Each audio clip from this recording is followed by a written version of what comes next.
Yo, it's your boy Ryan, Northwest Sports Fanatics, back at you with a new video. Today is Friday, June 14th, 2024, with your boy Ryan and the Northwest Sports Fanatics. Make sure you guys subscribe to the channel. Smash that like button either now or on your way out. Donate to your boy if you can. Cash App $ ORION NWSF or the YouTube Super Chat right here. We got some Friday night baseball for you. The Texas Rangers versus the Seattle Mariners. Let's cue up the music, take a look at the thumb, and we'll get into these starting lineups. First pitch here on Apple TV Plus will be on in about 10 minutes. Let's go, baby.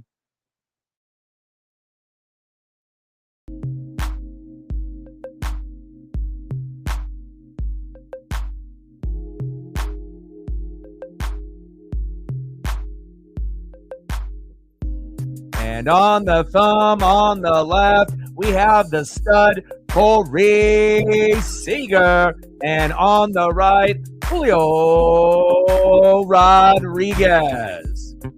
And let's start it off with the visiting Texas Rangers. Leading off for the Rangers, playing second base, Marcus Semien. Batting second, DHing tonight for the Rangers, Corey Seager. Batting third, playing right field, Adolis Garcia. Batting cleanup, batting fourth, playing first base, Nathaniel Lowe. Batting fifth, playing left field for Texas, Wyatt Langford. Batting sixth, playing center field, Leody Taveras.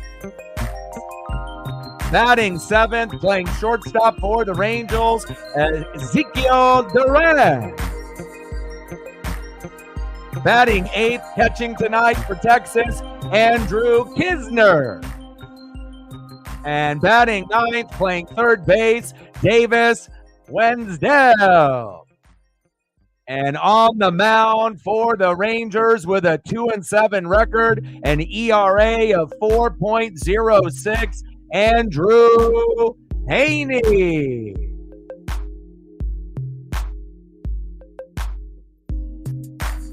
And now let's get into the lineup for your Seattle Mariners. Leading off for the Mariners, playing shortstop, J.P. Crawford. Tridents up, baby. Let's go. Batting second, playing right field tonight for Seattle, Mitch Garver.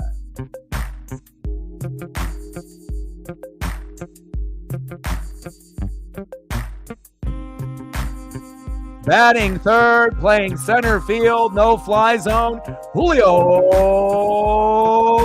Rodriguez. Nice home run late, but it wasn't enough to beat the White Sox with the sweep, but it was a good sign to see you with a clutch hit finally for Julio Rodriguez.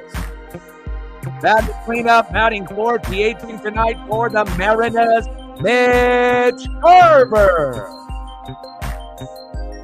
Batting fifth tonight for Seattle, big dumper, Cal Raleigh.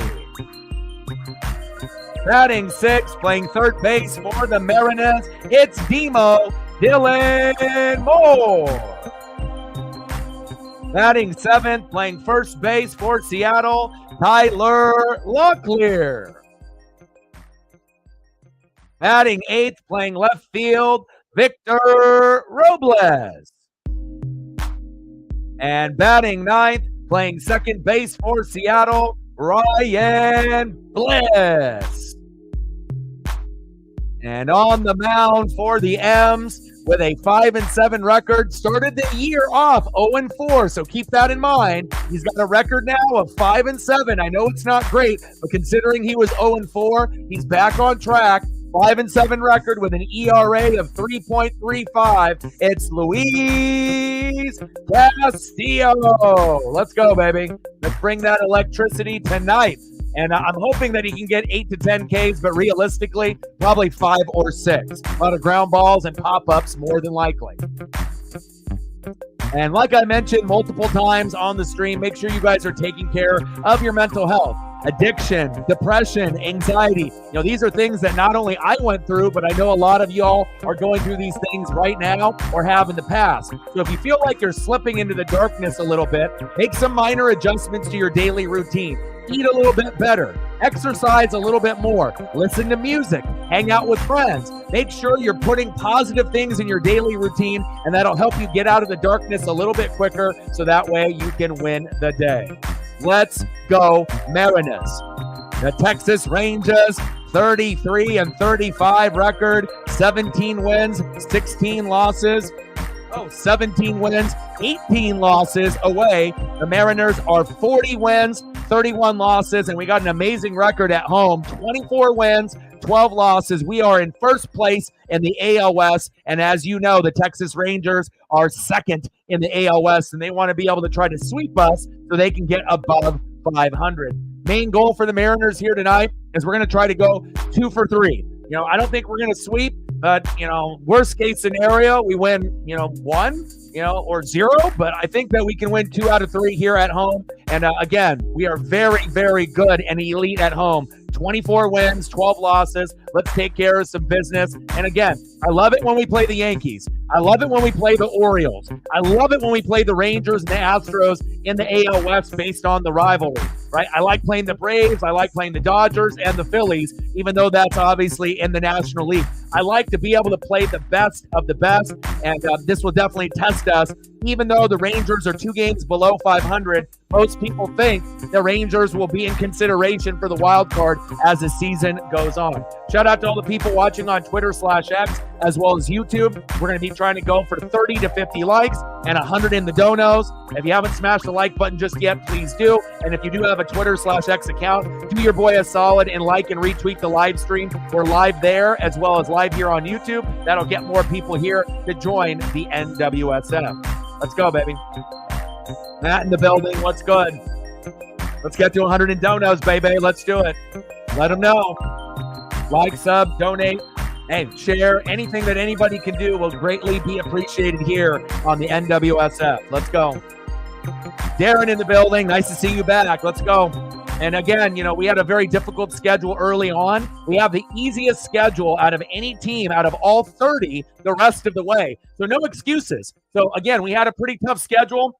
Look at the record, 40-31. We had a good chance that we would have not struck out 13 times yesterday to the starting pitcher there. Hey, maybe we would have, ended up being 41-30. But again, it's very difficult to sweep any team, even the worst team in baseball, 4 straight games.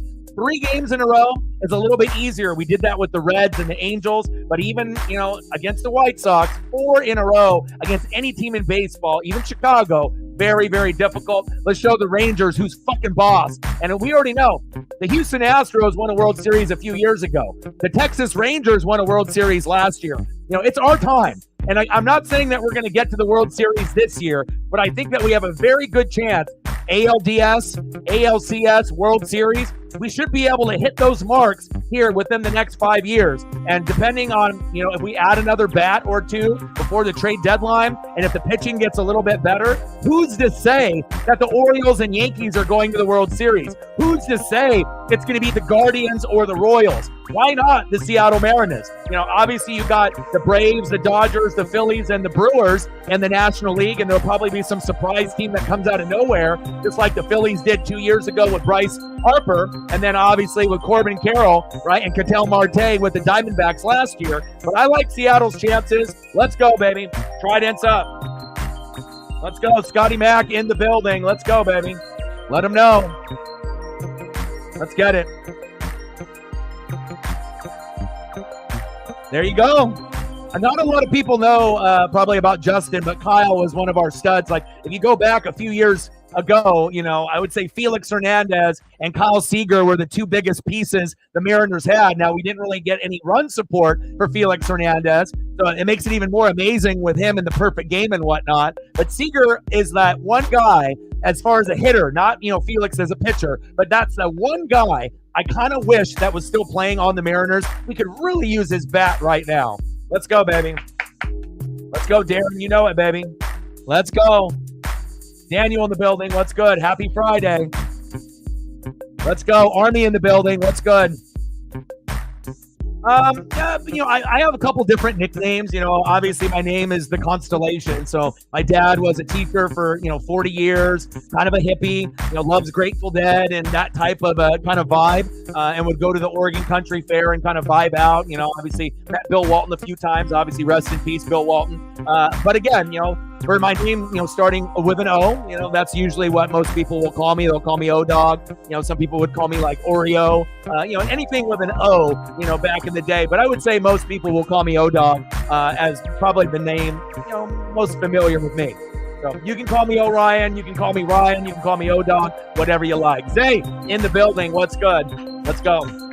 And I really appreciate my parents too, because they could have named me Ryan or Brian, and there's no disrespect with someone that has that name, but to be able to kind of go outside of the box and name me after the constellation, pretty cool, And again, I never got my first name or last name pronounced correctly in school. I always got it butchered. They would always say Orion, and they would always fuck up my last name as well. But as you get older, you start to embrace like how cool your name is, and here I am, O-Doggy Dog in the building. Let's go. First pitch for Luis Castillo. Marcus Semien fouled back. Let's go, baby. You already know what it is. We need a good day here. I don't think we're going to get 8 to 10 Ks, but if we do, that'll really help us out. Marcus Semien here in the box. Let's go, baby.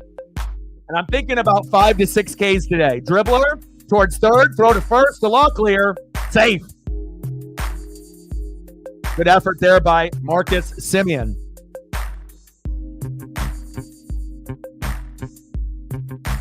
Next up for the Rangers, DHing tonight, Corey Seager, which is a little surprising. You wouldn't think Corey Seager would be DHing, but here it is. Let's go, baby.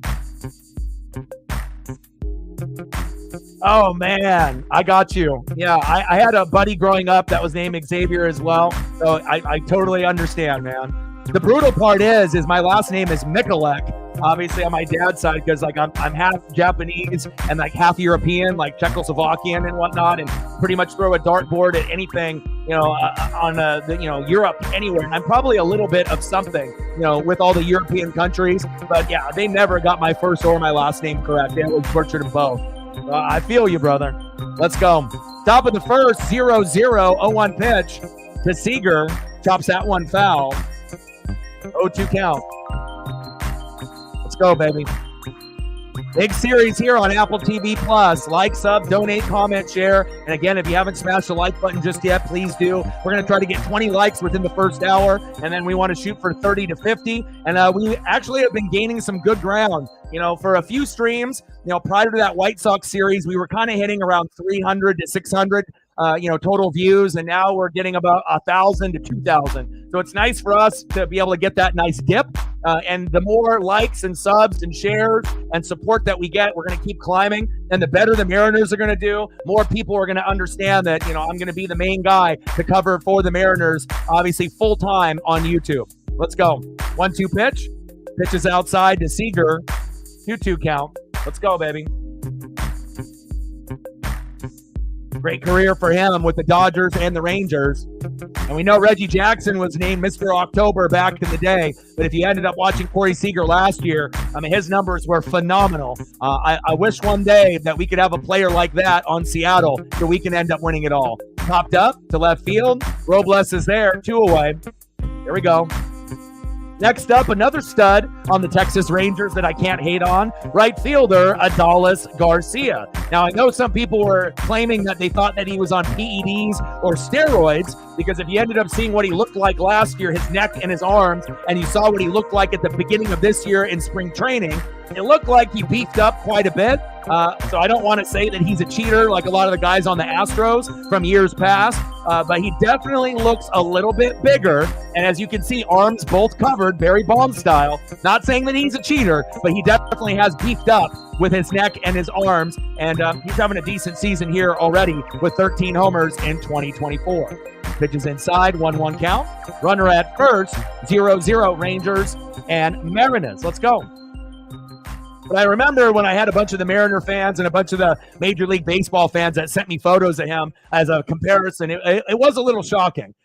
Big swing and a miss, 1-2 count. Not as shocking as Barry Bonds when he was on the Pirates, and then you look at a photo at the end of his career when he was going for 70-plus homers. You could definitely tell he was cheating and doing the roids and the PEDs, but definitely has bulked up considerably.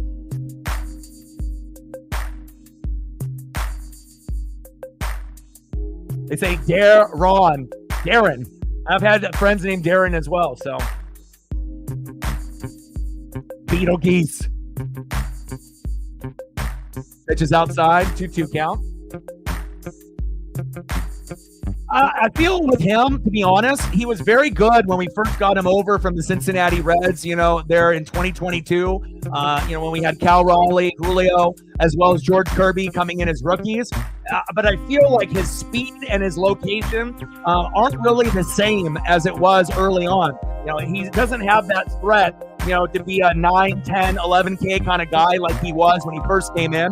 Does he have the ability to get 8 to 10Ks? Yes, but it just seems like location, he's got the speed, but again, it seems like, certain hitters have watched tape on him and, he still can, whip it around, but again, I don't think hitters are as intimidated, by Luis Castillo, especially when you end up, having a guy that's supposed to be the number one pitcher in the staff starting off the year 0-4. So with all that being said, it's almost a miracle that we're 40-31, considering he started off the year 0-4. And how many number one pitchers on staffs go 0-4 as the number one guy in the rotation? Not very many. And he's been able to battle back. Still isn't where he used to be, but I feel he's got a number of pitches that, if he can hone in and understand, you have to be able to pitch, differently to each batter.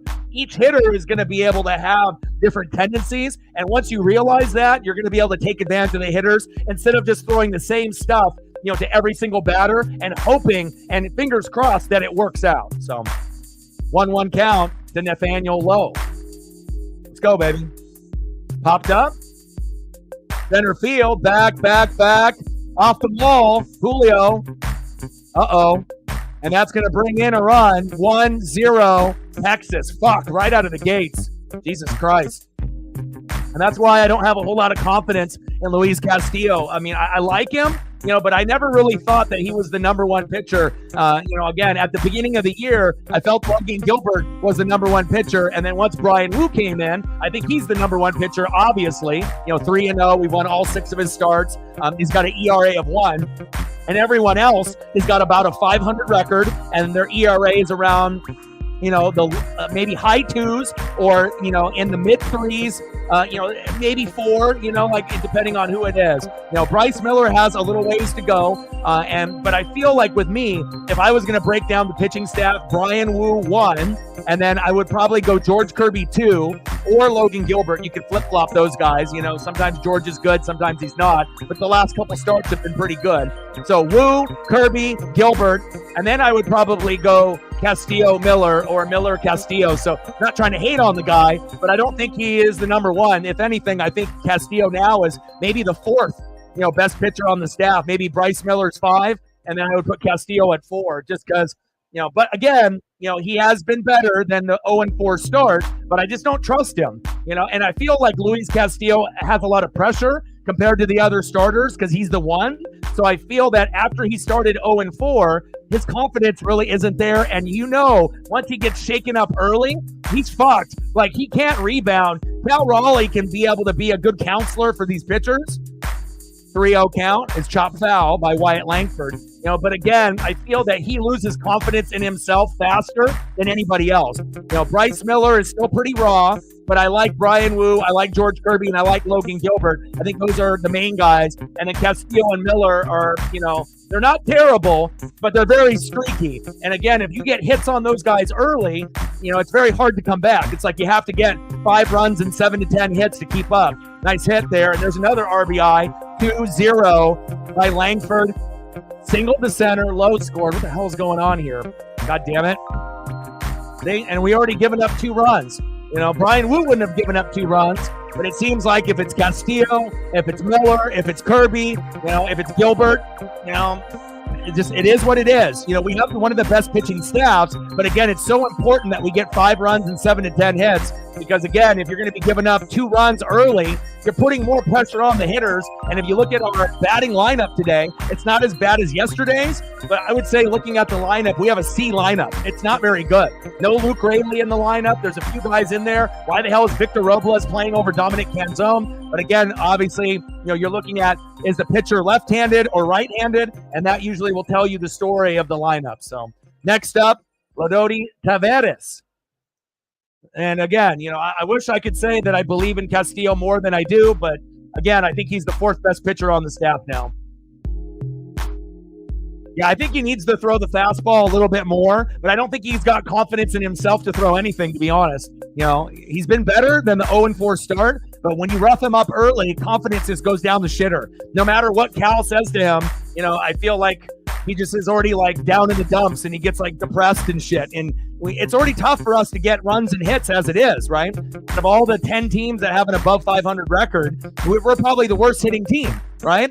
That has an above 500 record. So we need to make a move at the deadline or two.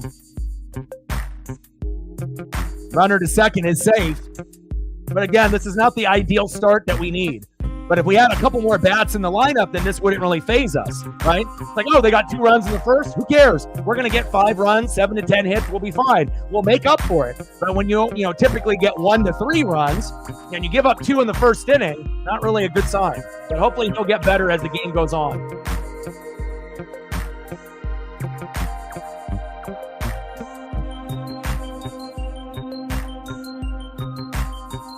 But I think that's where I would go based off who I like. And Logan Gilbert was the best pitcher. There we go. Finally got a K. But not a good start for us out of the gates there. Come on, Louise. 0-4 start. You're 5-7. ERA at 3.35. But that shit ain't going to cut it. But we will give you a little celebration for that K.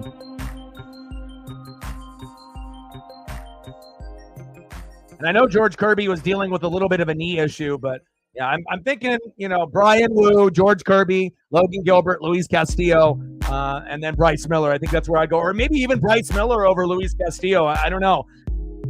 Every single pitcher, will have his moments where they look really great, and then they look like dog shit the next start, except for Brian Wu. Everyone else is kind of floating around 500, and we need to get our pitchers a game or 2 above 500. I'm not saying that we need Castillo, Miller, Kirby, and Gilbert to be, 7 wins, 4 losses, or 8-1 or 9-1. But we have too many pitchers that are sitting at 5-5, 4-5, 3-5. Well, thank God we got Wu at 3-0. But we're gonna have to really manage his arm and see what he can do. But not the best start there for us. Nice job by the Rangers to plug in 2 in the top of the first.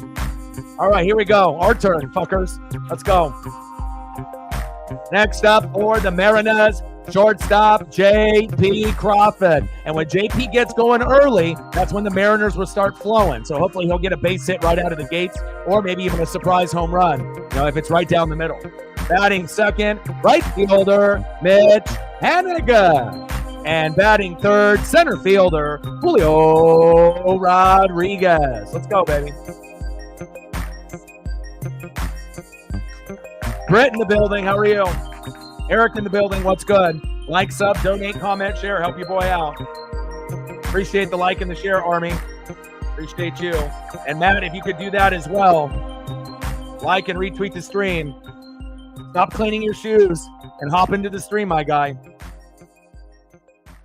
You've had all day to do that. Like, sub, donate, comment, share. Let's go, baby. All right, we got 15 likes. It's a good start. We need 5 more to get to 20. We got 44 people in the building. Let's go, baby. Happy Friday, Eric. Happy Friday, Brett. Let's go. Congratulations, your son, with the nice early graduation from school. A lot of kids are out of school today or within the last couple days, so a nice summer break for a lot of the kids now. Next up, obviously, on the mound, Andrew Haney, the lefty.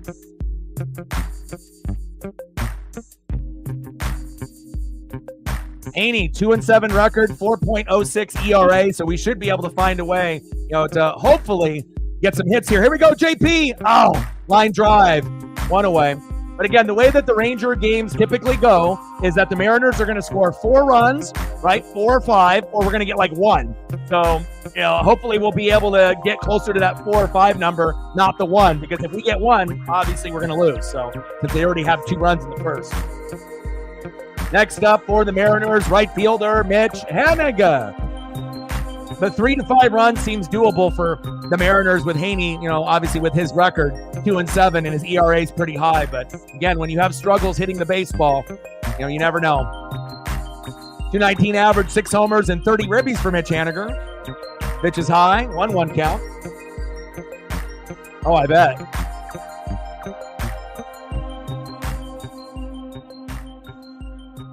Let's go, Mitch. Garver. Chop that one foul, 1-2 count.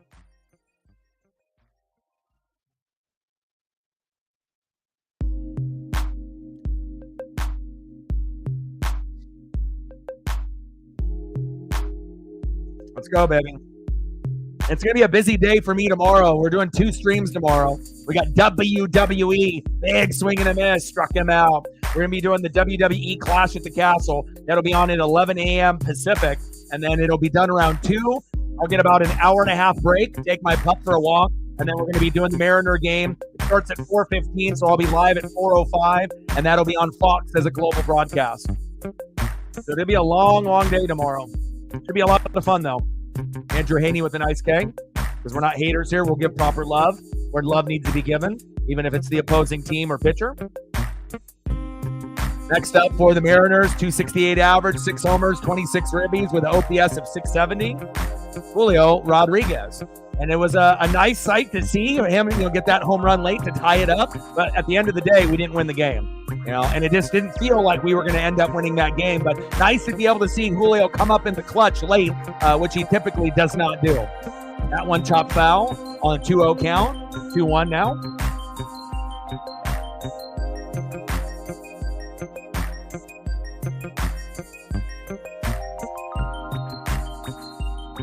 Let's go, baby. We need it. Let's go, Julio. 2-1 pitch. Big swing and a miss.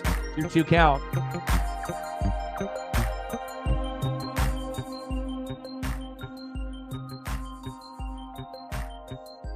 Am I going to watch Iowa? Iowa what? Are we talking about like the college baseball playoffs? Is that what you're talking about? Or are you talking about something else? Oh, are you talking about the NASCAR race?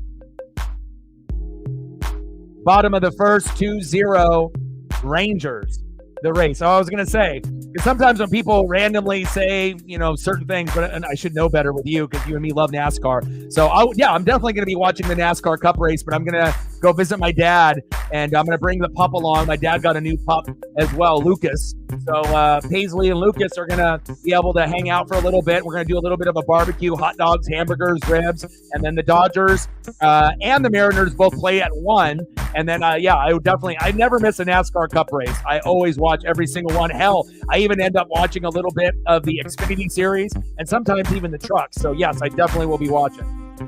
I love it, man. It gives me something to look forward to on Sundays when the NFL obviously isn't on. 3-2 pitch is inside, and that is a walk. Yeah, I should have known better. 7 p.m. on Sunday. Good, so I'll be home by then.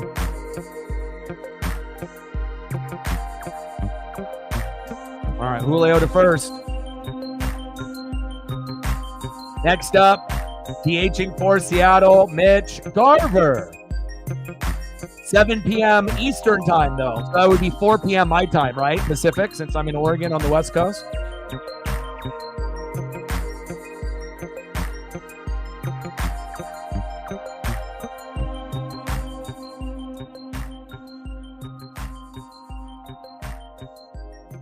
Yeah, and I've been on a diet too, so I haven't really been drinking soda. I haven't really been drinking booze. I've been walking and exercising with Paisley about an hour and a half a day for 7 days a week. Dropped a lot of weight, was 270. Now I'm 188. So it feels good, but I still crave, burgers and hot dogs and pizza and tacos and spaghetti and all the things that everyone else typically eats on the regular. So I'm hoping for hot dog, hamburger, and ribs. Uh-oh, here we go. Garver, back. Gone! Yeah! Let's go! Hell yeah! Mitch Garver, homer to center, 397 feet. Julio scores as well, and we need 5 runs, 7 to 10 hits. He was garbage in April, besides this particular walk-off when Polanco was there, when we were down, obviously, a run, and he ended up having that walk-off. That was great, but in June, he has been money. Nice job, Mitch Garver. Tridents up. Way to bring that electricity. I don't think anyone anticipated Garver going yard. Let's go. Next up, catcher, big dumper, Cal Raleigh. Fuck yeah. That's huge. That simply to get, runs and hits within the first 4 innings against this team is huge. Thank you, Brittany. Thank you, Matt, for the like and the repost. Appreciate you guys. Garv, baby. Oh, my phone's blowing up. Let's go. Hell yeah. Very unexpected. Let's go. Captain Oreo in the building. Bottom of the first with 2 outs, 2-2, Rangers and Mariners. And I don't like Cal necessarily batting right-handed. He can still hit homers from there, but again, they're doing the whole left-handed pitcher, right-handed batter, better, statistically, analytically, metrics-wise, you have a better chance of getting a hit or a home run. But if you're better as a lefty, overall, I would rather see Cal Raleigh bat left to a left-handed pitcher, even though some analytics and metrics say, well, you're going to get a hit more than likely batting right. But if your batting average is like 80 points lower, going from left-handed to right-handed, give me the left rather than the right. I don't necessarily believe in that. Chopper, throw to first, end of the inning, but the damage was done. Let's go, baby. Fuck yeah. I don't think anyone anticipated 2-2 game after the first inning, but we'll fucking take it. Nice job, Mitch fucking Garver. Unbelievable.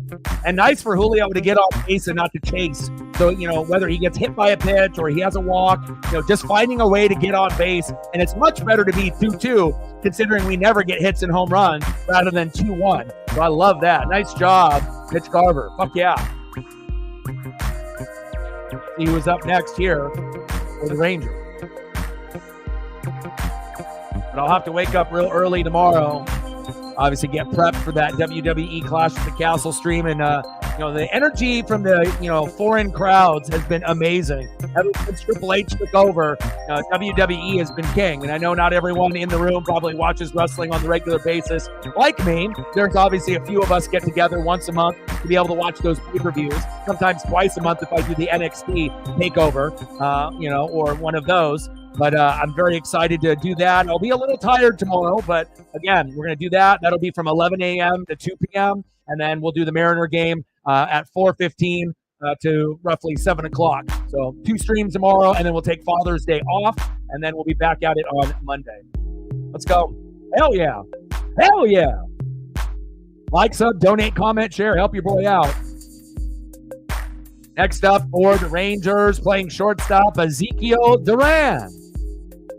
Batting second, catching tonight for Texas, Andrew Kisner. And batting third in the 9-hole, third baseman, Davis Wenzel. Let's go.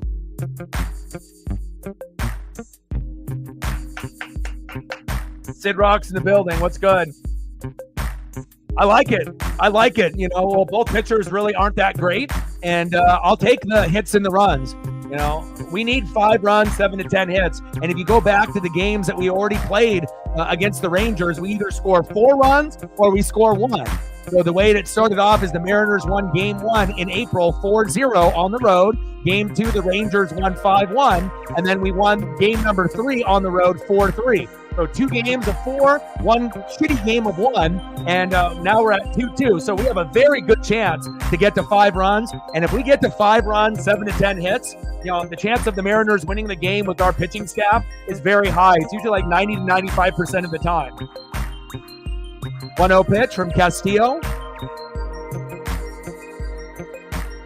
1-1 count to Duran. Let's go, baby.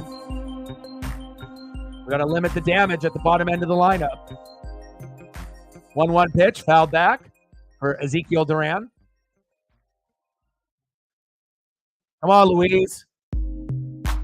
La Piedra. Let's go, baby.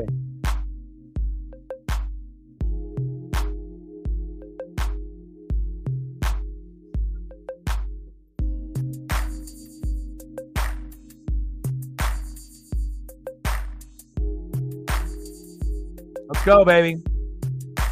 1-2 pitch. Got him. Fuck yeah. Just keep that Mariner Moose jumping up and down, baby.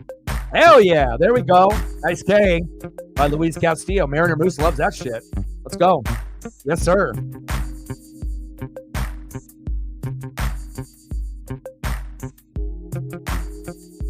Oh, that's crazy. We don't really give up a whole lot of first inning runs. But even though we gave up 2, we responded back with 2, so it doesn't matter. You know, it's like we're back at 0-0 now, so it feels good. Very unlikely. You know, most of the time when a team gets 2 on us or more, we don't respond in the same inning. And if we do, we would be with 1 run or none. You know, so to be able to tie it up right away, it's a good feeling. Top of the second, 2-2 Rangers and Mariners. Next up, catcher Andrew Kisner.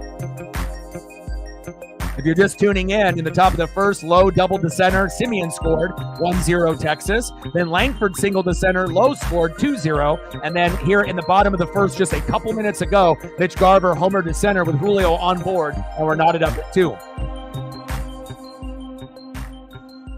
Pitches outside, 1-2 count. Kisner in the box.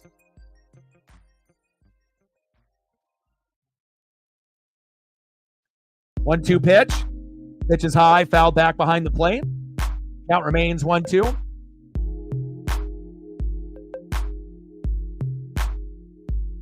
There you go, Matt. Appreciate that.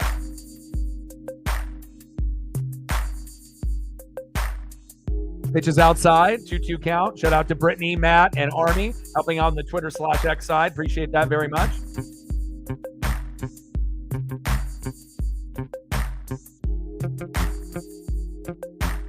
Let's go, baby. 2-2 pitch. Pitch is high, out of the zone. I don't know why Kisner is swinging at that garbage. He would already be walked by now, but hell, if they're going to be swinging at pitches that are a foot or 2 off the plate that are high, that just plays into Luis Castillo's favor. So 2-2 pitch. Got him. Here we go.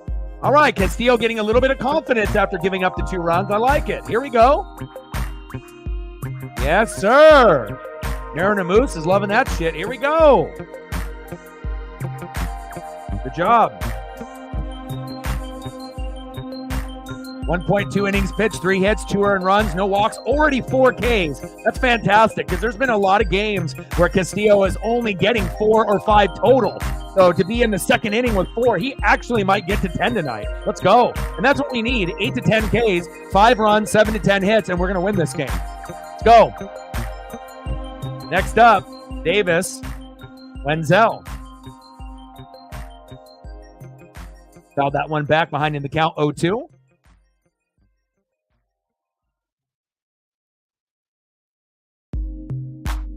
We got 60 people in the building. Appreciate everyone watching. Shout out to all the people watching on Twitter/X. And if you haven't smashed the like button just yet, please do. We're going to try to get to 30 to 50 tonight. 0-2 pitch. Got him. Let's go. Castillo pacing for 10 to 11. Let's go. Hell yeah. He's locked and loaded now. He's like, I'm trying to be that number 1 pitcher that you thought I was going to be at the beginning of the year. Nice job, La Piedra. Let's go. Fuck yeah. That's a good sight to see. You know, because a lot of us were starting to question him. You know, but he's been better, you know, since the 0-4 start.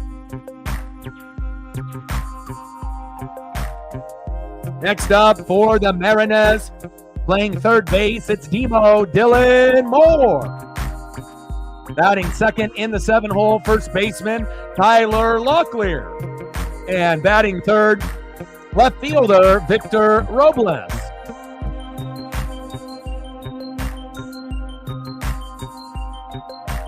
I would assume he will.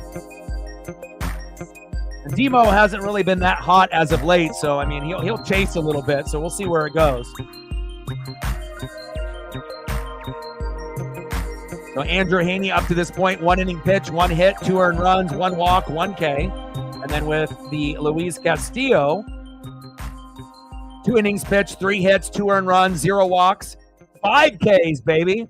This is actually one of the best starts that Luis has had all season. And it's against the Rangers, so that it makes it even sweeter. Let's go. Hell yeah. I always love these matchups against the Astros and Rangers. Let's go. All right, see where we're at on the likes right now. All right, we're at 24. Fantastic start from you guys. Thank you to everyone that is watching. We got 60 people in the room on Twitter/X. If you are watching on the YouTube side, you have a like button available. The people on Twitter/X don't. So you'd have to, convert to the YouTube channel link, hit the like button, and either stay or go back. But we got 25 likes, so that's a good start. We're halfway to the goal of 50. Let's go. Hell yeah. Let's go, baby.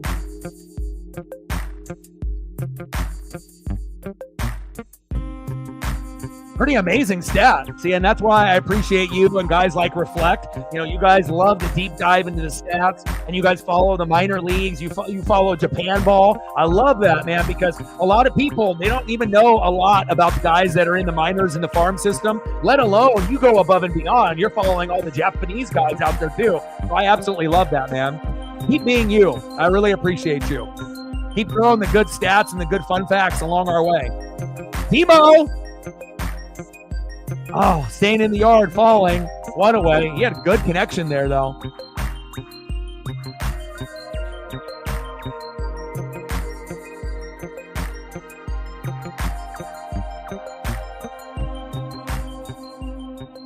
Well, there's a lot of streaming links that obviously that you could use as well, but this one obviously is the Apple TV Plus exclusive, right? But again, you can actually go to some of the streaming links and you can still watch the Apple TV broadcast. So if you follow me on Twitter/X or on Instagram, right, and send me a DM, I can send you a link or tell you where to go. I can't do it here on the stream, but I can do it, privately if you want to watch the game. I got you.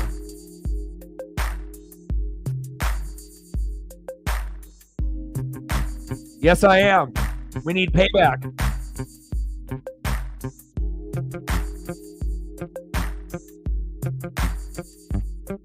Next up in the box, Tyler Locklear. Let's go, Tyler. 1-2 pitch from Haney to Locklear. Pitch is high and outside. 2-2 count.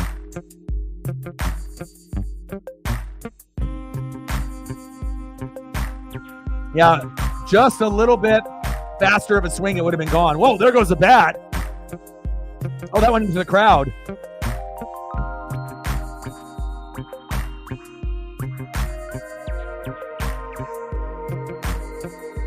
Are they going to let the fan keep the bat, or is he going to get it back? Wow. What an amazing souvenir. Got to have your head on a swivel. You always got to be paying attention.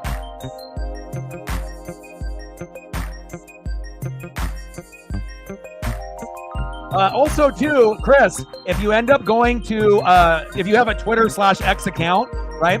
If you have a Twitter/X account and you follow the Mariners on Twitter, they actually have a 2 months free Apple Plus TV offer that they don't charge you anything. And if you have like a debit or a credit card, they don't charge anything, but you end up getting 2 months for free. So that'll allow you to watch the game also, through Apple TV Plus. And then you can watch some of the broadcast of other things and other baseball matchups, as well. So again, if you are looking for ways to watch, that is another way that you can do it too, as long as you haven't done the Apple TV Plus 2 months free, within the last few months. So there we go.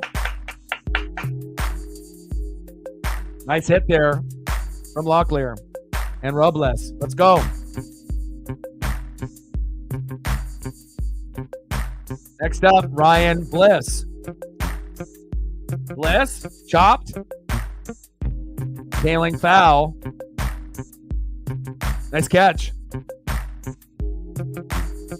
Bottom of the second, 2-2 Rangers and Mariners. Runner at first, 0-1 count to Ryan Bliss. 176 average, 1 homer, 2 ribbies with an OPS of 528 with limited play. Let's go, Ryan.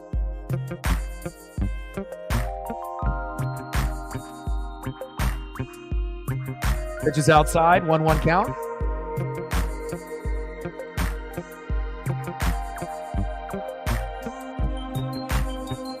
Andrew Haney. That's who's pitching. So we should be able to win this game. Foul behind the plate. The count remains 1-2.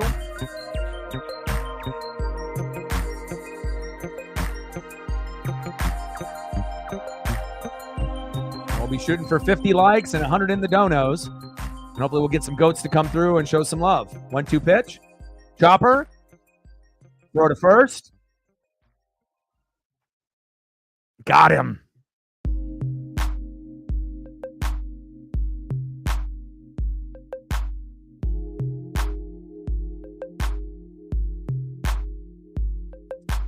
End of the second inning, still knotted up at 2. Good effort by Bliss, but they got him. Let's see who's up next for the Texas Rangers in the top of the third.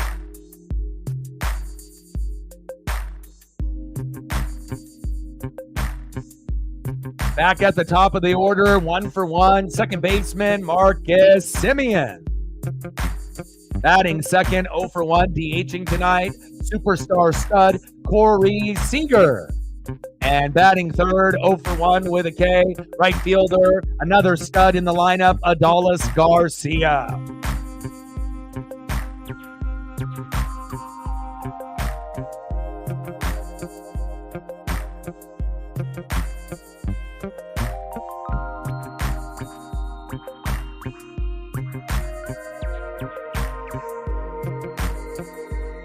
Taking a quick look at some of the other scores. What we got going on. Yankees 8, Red Sox 1. Phillies and Orioles 3-3. That was the game I wanted to pay attention to. That might be a World Series preview. Phillies and Orioles, but they went into a rain delay. Mets 2, Padres 1 in the top of the ninth. Reds 6, Brewers 3. Athletics and Twins knotted up at 5. Pirates 5, Rockies 1, Diamondbacks 4, White Sox 1, and then we got Royals and Dodgers in the top of the fourth, knotted up at 0. Angels 1, Giants 0, and then final scores: Cardinals 3, Cubs 0, Nats 8, Marlins 1, Guardians 3, Blue Jays 1, Braves 7, Rays 3, and Astros 4, Tigers 0. And the Mavericks beating the brakes off the Celtics at home, 115-70. With 5:25 left in the fourth, but the NBA is trash. Nobody watches it. Might be like the worst NBA season and playoffs that I've ever seen in my lifetime.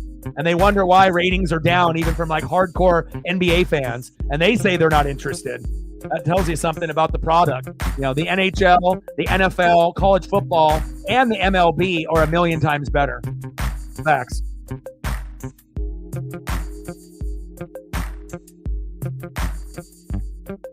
What got you into covering or watching Japanese baseball? Is there a particular reason that it interests you so much?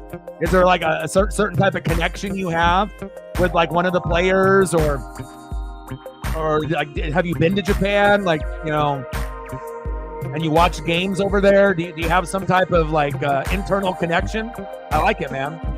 Not many people here on the channel follow Japanese ball like you do. Semien, little chopper, throw to first, 1 away. I think we've only had one other individual like talk about, you know, players in that particular league ever on the channel. So that's why it's so cool that you follow it. And anytime I see some of your posts, I'll always like it and definitely watch and read what you have to offer.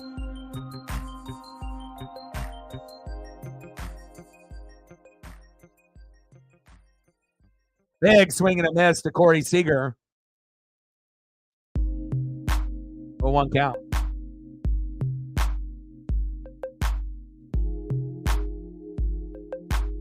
Oh, 1 pitch, chop foul, behind in the count, 0-2. Let's go, baby. We got to make sure we minimize the damage from Seager and Garcia.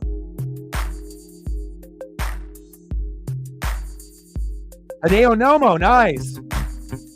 First Japanese player that obviously, not all like a positional player, but pitcher. You know, they're in the mid-90s.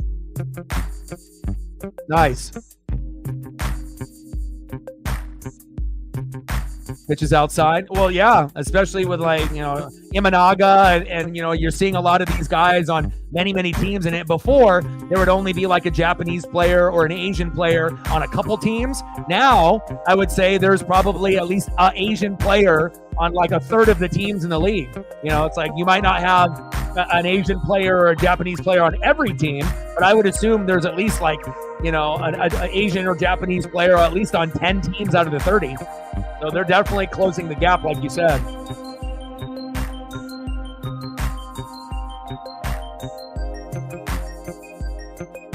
And then now seeing guys like Ichiro, being that amazing leadoff hitter, positional player, and Shohei Ohtani. You're getting guys that, not were just like, Hideki Matsui, like on the Yankees, where a guy comes in and can get homers, but he's not really considered all-star.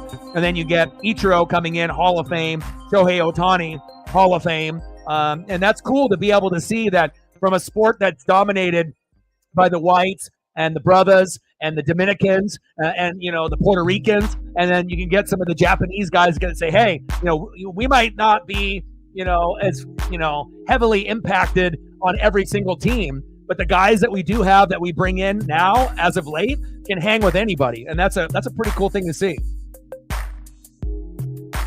And we obviously know baseball and wrestling are very big in Japan. 3-2 pitch. Popped up to right. Back to the warning track. There we go, 2 away.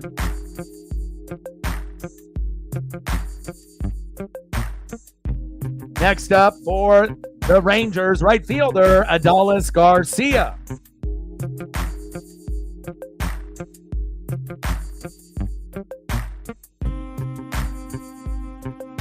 That's exciting.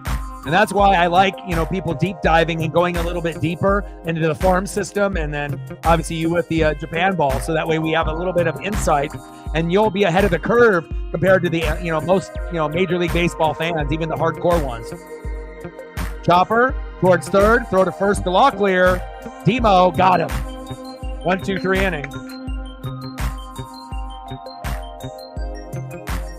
Let's go. Go to the bottom of the third inning. He was up for the Mariners.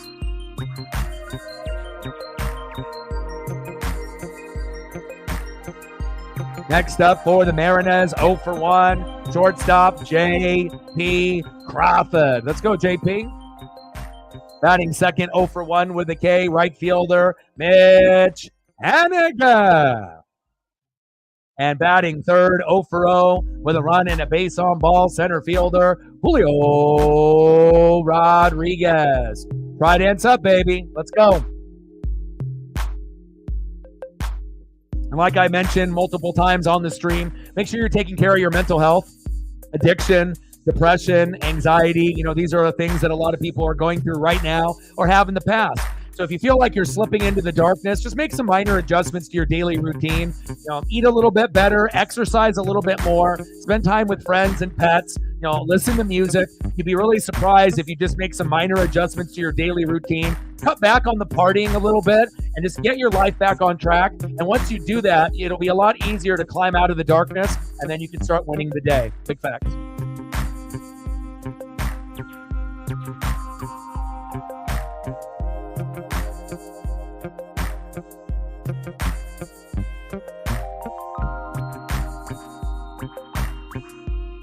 Yeah, I don't know. I mean, we're always going to make, some good trades and, a lot of bad ones, but like even with the Paul Sewald trade, we got, what did we get out of that, right? We got Ryan Bliss, we got Dominic Canzone, right? We got Hollywood Josh Rojas. So I would say that we won that trade because now we can actually use those pieces.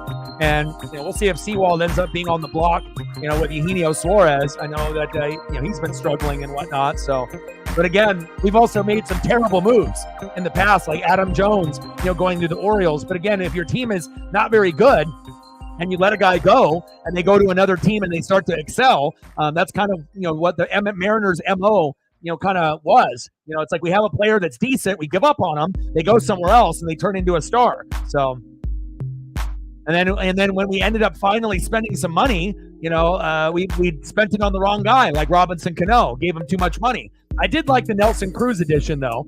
Even though, It could have been a little bit better, but again, we didn't have like a team good enough to necessarily make a deep playoff run. Again, we didn't make the playoffs for 20 plus years, but I definitely appreciated Nelson Cruz more than Robinson Cano. So, but again, we've given away a lot of guys, or guys that were unhappy or just wanted to go. Obviously Griffey going, to the Reds, but then we ended up getting Ichiro in 2001, so everything ended up working out. But some guys will go for the money, like A-Rod, Alex Rodriguez. And, some guys, it's just not a team fit. Popped up, JP. There we go. There we go. Nice job, JP. But again, I've been watching this team since 1985.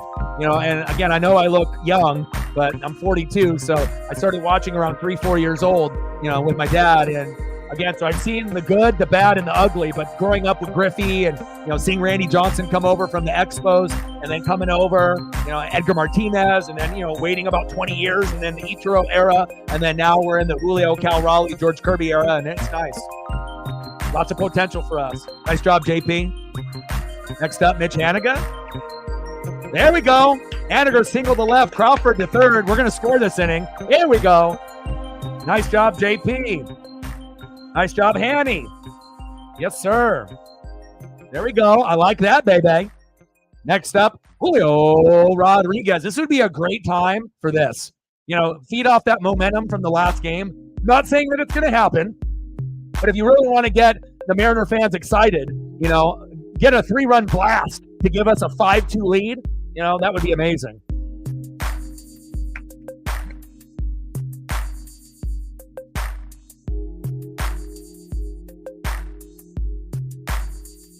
Yeah, I've seen highlights that you have posted. I like him.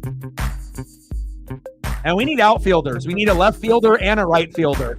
I think the infield is pretty much set. Cal Raleigh's our catcher. Harry Ford, depending on if we trade him or not. And then we got, obviously, Emerson. We got Colt and Cole. Colt Emerson and Cole Young. So we have infielders coming along the way with Harry Ford that could play third base or catcher. Julio, Buck, double play. Only one. And we get a run. There we go. 3-2 Mariners. There we go, Julio. Nice job. No home run, but we'll take the ribby. But again, we need a left fielder and a right fielder. Julio's good at center, but again, we need to be able to figure out, either another center fielder that can play both center field and right field or left field and, boost those positions. But if we can get some, good RBI single hitters and guys that have power to go 20 to 30 home runs on the left and the right to pair up with Julio, that's when we're going to take it to the next level. And then we need to be able to get some more guys in the bullpen as well. I saw that they let Bowman go. So, bullpen can always be improved for the Seattle Mariners. But if I'm looking at what could really help us the most, is getting another bullpen guy, another closer, for a backup to Munoz, just in case he gets hurt. More bullpen guys since Brash is out for the year, and getting a left fielder and a right fielder. Not saying that Haniger and Dominic Canzone and Demo and all these guys that they fucking platoon and rotate are bad, but I think that with those positions are definitely a glaring hole that they could be a little bit more consistent. And if we don't have to get, 3 Julios in the outfield, I'm not saying that, but there's definitely players out there that could help us better than what we currently have. 3-2 Mariners. Let's go. Trident's up. Nice job, Julio.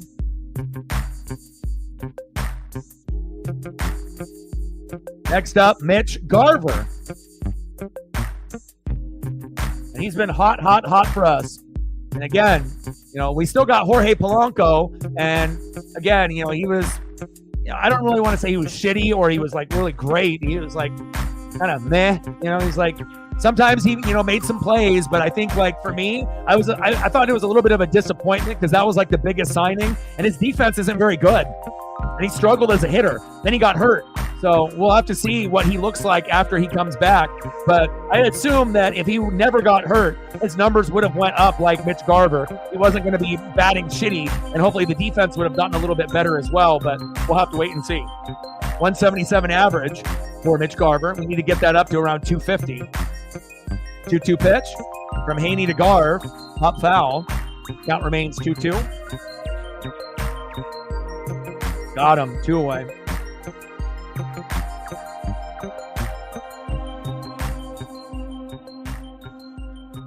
And the guys like Dominic Canzone, Haniger, as much as I love them, they're not necessarily guys we need to keep. It's like I like Dom. Don't get me wrong, but he needs to be a little bit more consistent. Victor Robles. I mean, some of these guys that we got out there. I mean, I like Luke Raley. If they had Luke Raley can play first. He can play in the outfield. I like Luke Raley out in one of the spots, if we're going to play him. But if he's going to have a day off, we need to figure out at least one other guy that can play with Julio. Luke Raley, and then we need to find someone in left field that's competent. Or in right field, or both. Let's be honest. Next up, big dumper, Cal Raleigh. Let's go, Cal. Cal is my favorite player on the Mariners by a lot. Cal, Julio. I like George Kirby. Obviously, Brian Wu. Consistency is big for me. Consistency is king. And I also like the things that are the intangibles, leadership, work ethic. And that's why I like Luke Raley a lot, too, with him and Cal.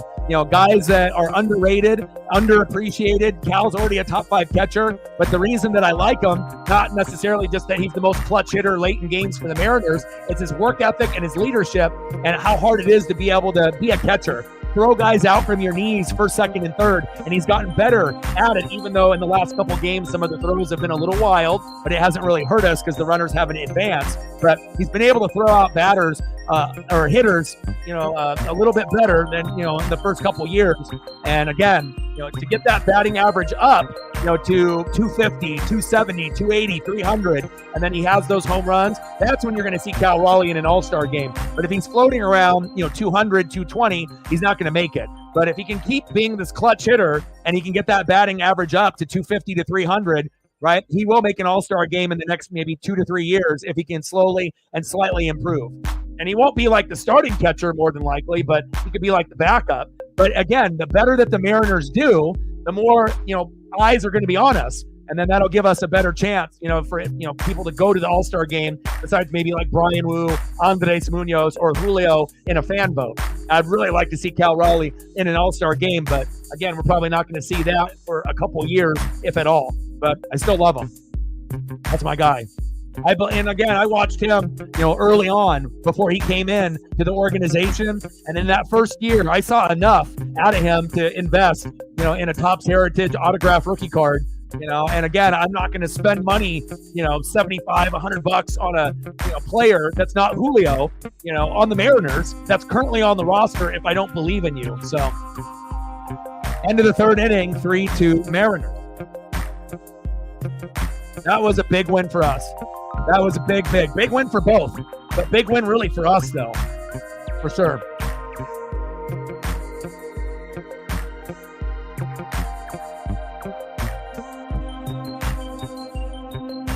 Next up for the Rangers in the top of the fourth, 1-for-1 with a run and an RBI, first baseman Nathaniel Lowe. Batting second, 1-for-1 with an RBI, left fielder Wyatt Langford. And batting third, 0-for-1 with a K, center fielder Leody Taveras. Let's go. 66 people watching.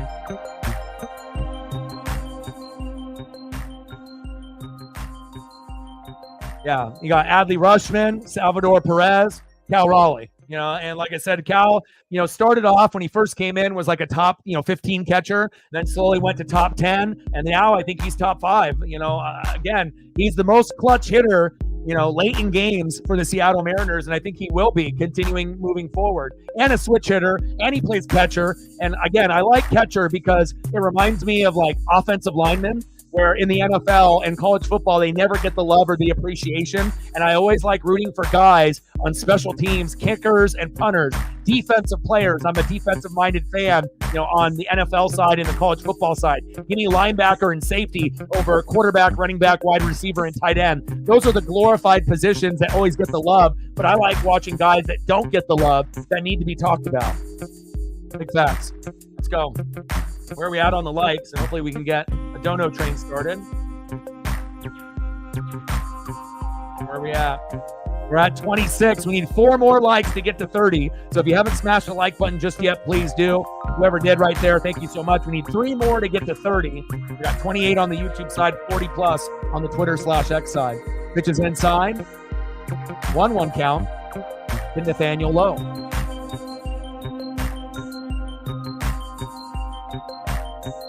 1-1 pitch from Castillo to Lowe. 2-1 count.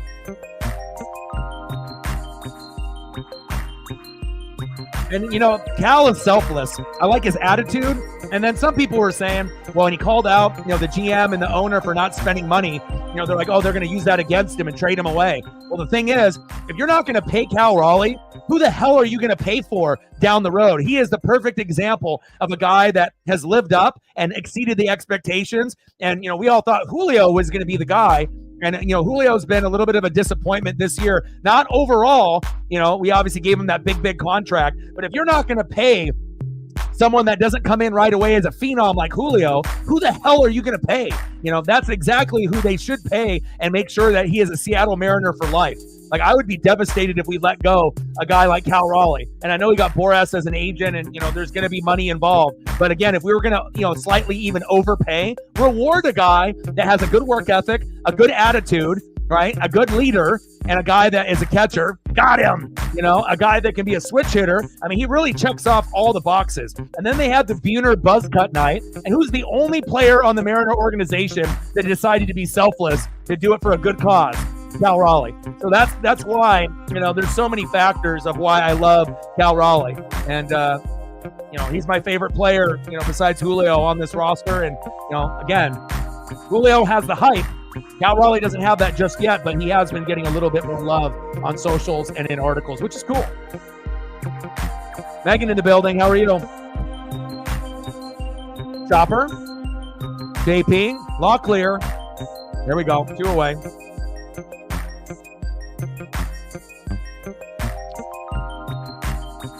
Reflect in the building. What's good?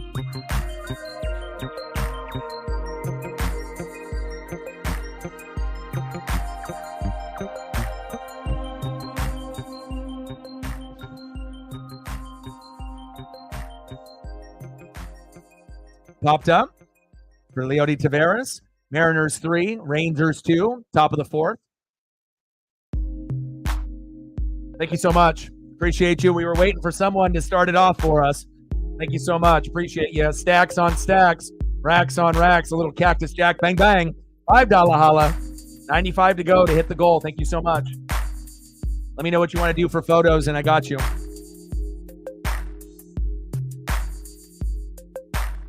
Reflect with a $5. Appreciate you. The 2 of you are great. Stacks on stacks, racks on racks, little Cactus Jack, bang, bang. We're at 10. 90 to go. And I'll be doing the WWE Clash at the Castle stream tomorrow at 11 a.m. to 2.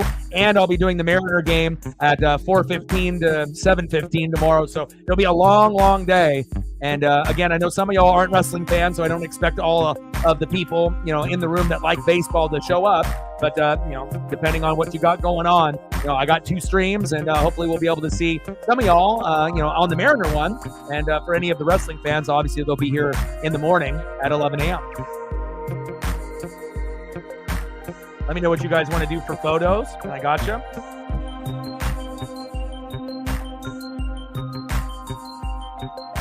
And if you're just tuning in, Nathaniel Lowe doubled the center. Simeon scored 1-0 Mariners. No, Rangers. Then Langford singled the center. Lowe scored 2-0 Rangers. Mitch Garver with a 2-run blast in the bottom of the first to respond with Julio on first base, which was surprising. Gave us the 2-2 tie. And then Julio grounded into a fielder's choice to second. Crawford scored. Aniger out at second. And then now we have a 3-2 lead.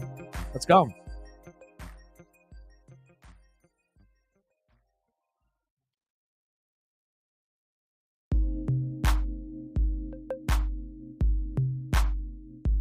Two pitch from Castillo to Taveras. Count is full, 3-2 count. Castillo's been good today, besides giving up the 2 runs in the first inning. He's settled in. He's at 6 Ks, and I was kind of thinking it was going to be a 5 or 6 K game, but as long as he doesn't lose his touch as he just walks a batter, he can still get close to, 8, 9, or 10. He's already at 6. I was thinking 5 or 6 today, but again, if you can get those 5 or 6 Ks early, it'll give him a chance to get to 8, 9, or 10, and that'll really help us out. Moose and Stefan, got you. Scotty Mack in the building. What's good? Pitches inside, 1-0 count.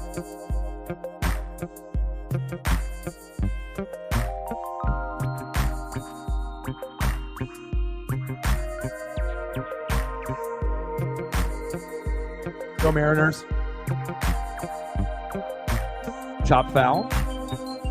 1-1 count.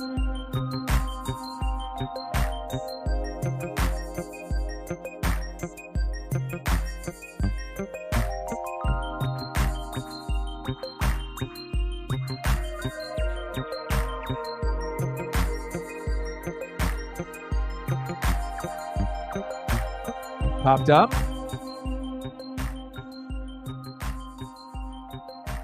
Oh. Locklear and Cal ran into each other, but luckily they hung on. That was scary. Let's go to the bottom of the fourth. 3-2 Mariners.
Appreciate the two of you.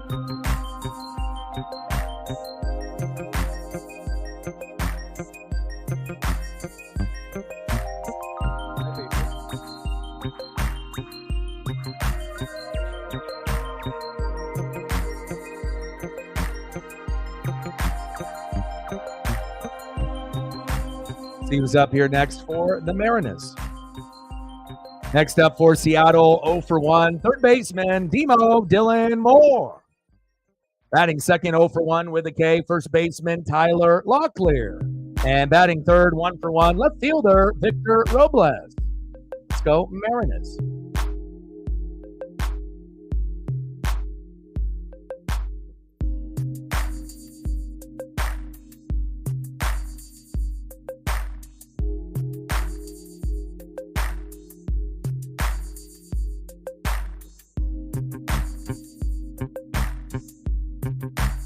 If you go to the Seattle Mariners Twitter account, click on their, socials there. They have an offer for 2 months for free.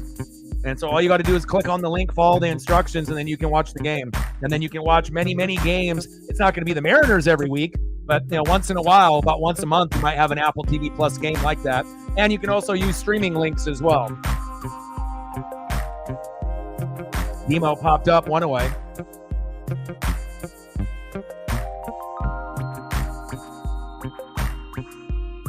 Next up for Seattle, first baseman, Tyler Locklear, 0 for 1 with a K. Let's go, Tyler. I like Tyler's approach. He's got a pretty swing, pretty good at defense. And obviously, Ty France is more of the seasoned vet, but it's kind of like I don't want to say a poor man's Ty France, but again, I do like what I've seen from Tyler, even though it's early.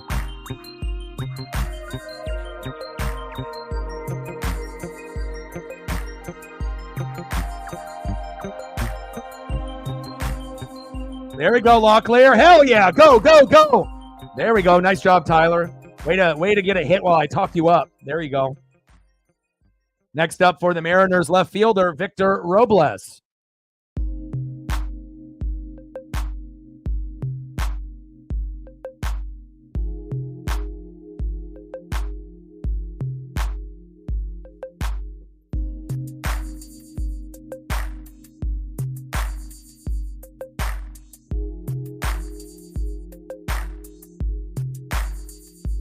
Oh, bunt attempt. Go, go, go.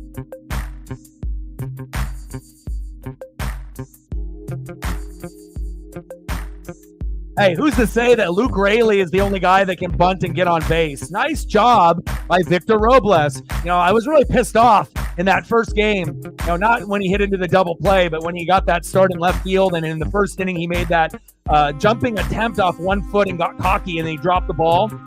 But ever since that dumbass play, he's actually been decent. Not great, but he's actually been a little surprising.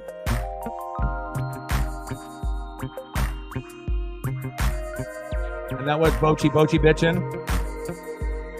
Next up, second baseman Ryan Bliss.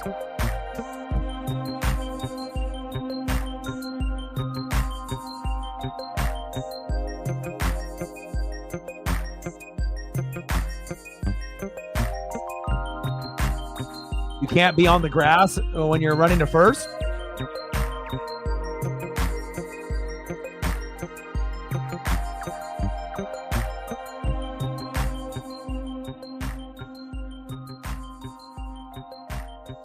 Lost start for bunting for sure.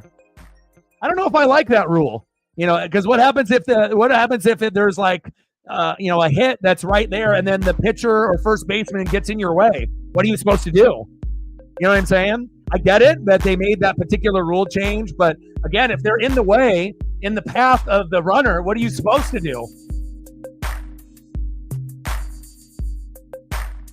Kind of sounds like a dumb rule.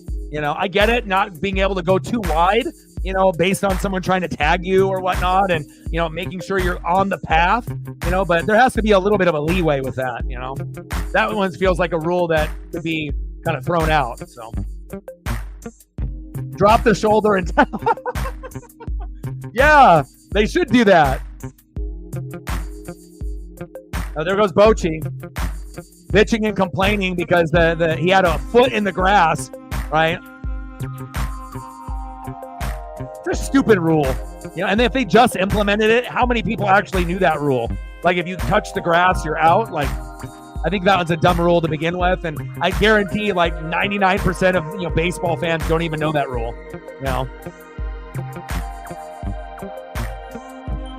Yeah, I love it. Keep that rugby fandom coming at.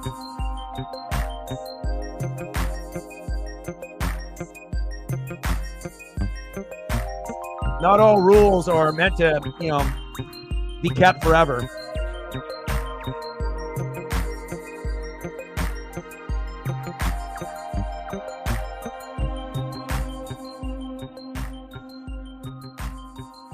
Oh, another bunt.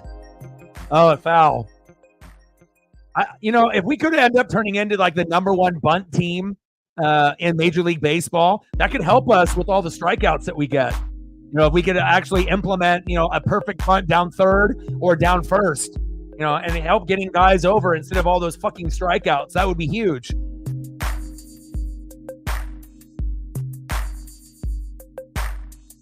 Like, imagine if we had a lineup and we just had 3 guys bunt in a row, and we could actually be effective off of that, getting like RBIs off bunts. That would be amazing. Lost art, just like Reflect said. I mean, I don't know why teams don't do it as often. Teams used to do it, back in the day, but bottom of the fourth, 0-1 pitch. There goes Bliss.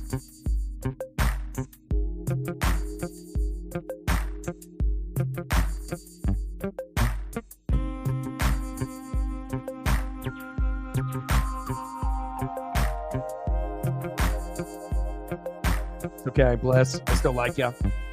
Next up, J.P. Crawford, 1 for 2 with a run. Bottom of the fourth, 2 outs. Runners at first and second, 3-2 Mariners. Bring that electricity, baby.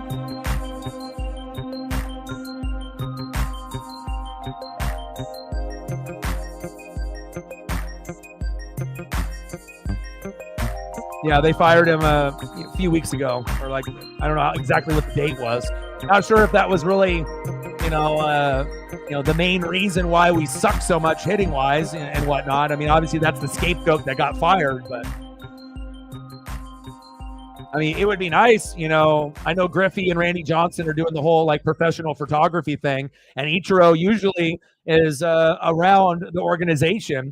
But it would be really cool to have someone like Ichiro, even though he's retired and whatnot, and he's married, and he's got the dogs, and sometimes lives partly in Japan. But it would be cool that if he was in Seattle, and obviously having I assume he has a home in Seattle and a home in Japan. But it would be cool if like Ichiro was our like hitting coach. You know, like think about who would you be able to learn more from than Ichiro? And that could definitely help us out. But again, you know, him being retired, he needs to be able to live his own life. But if he was willing to be the hitting coach for the Mariners, I guarantee, you know, and he was there like every day, like putting in long hours and working with all the guys, I guarantee our batting average would go up. Probably more than any other, you know, past player that we've ever had. 3-1 pitch. In the corner for a strike for Haining. 3-2 count. Count is full.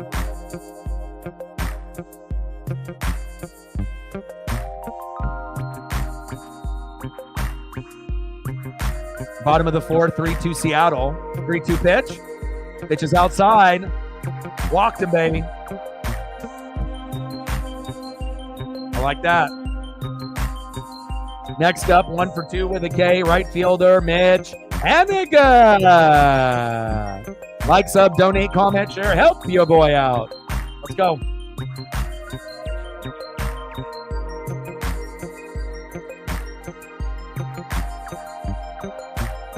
Ichiro doesn't need an interpreter. You obviously haven't been a Mariner fan or watched him. He speaks good English. It's not like he only speaks Japanese like Shohei Ohtani, you know, and he can't speak any English or very, very little, like a word here, a word there. If you've ever seen Ichiro in interviews, he can speak English. And some stuff with baseball, it's universal. Like, you know, even if, you know, certain guys are Puerto Rican or Dominican or whatever, you're still going to be able to understand the mechanics of hitting. Just because somebody's Japanese, like what, you think they're not going to be able to understand the art of hitting? Come on, man.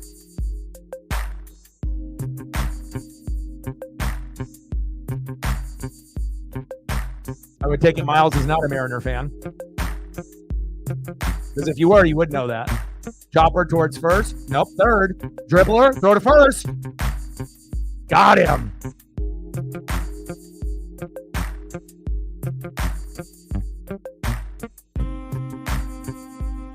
Like the best pure hitter in Mariners history besides like a Ken Griffey Jr. It would definitely be something that would benefit. I mean, we're the #1 strikeout team in the last 100 years. You know, bringing Ichiro in. Hell, even if Ichiro couldn't speak English, we would still be better with him helping. Facts.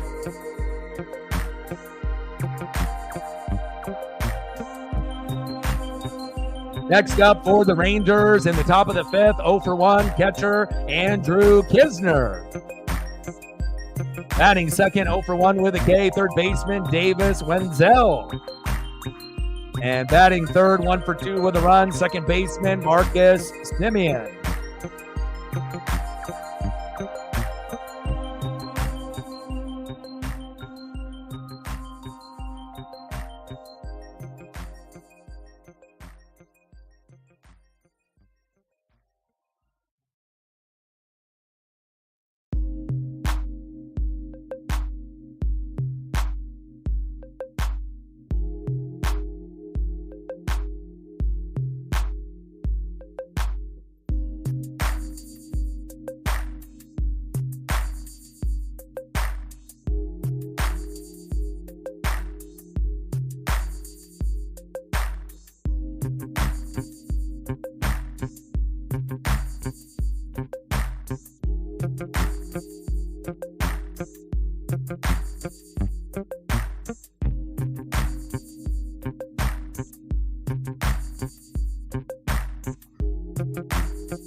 See where we're at on the likes right now.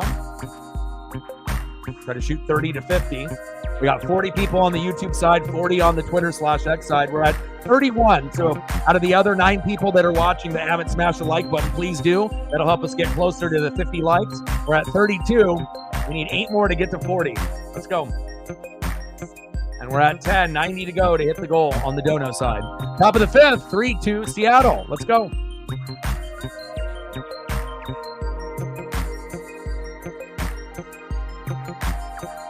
Luis Castillo, wheeling and dealing. Started off pretty strong and started to kind of fade a little bit late. 4 innings pitched, 3 hits, 2 earned runs, 1 walk, 6 Ks. But he had 5 Ks really early. It looked like he was going to get 10 to 11. But again, we need to see if we can get a couple more. It'd be really nice if we can get 2 this inning, 2 in the 6th, and then he'll be at 10.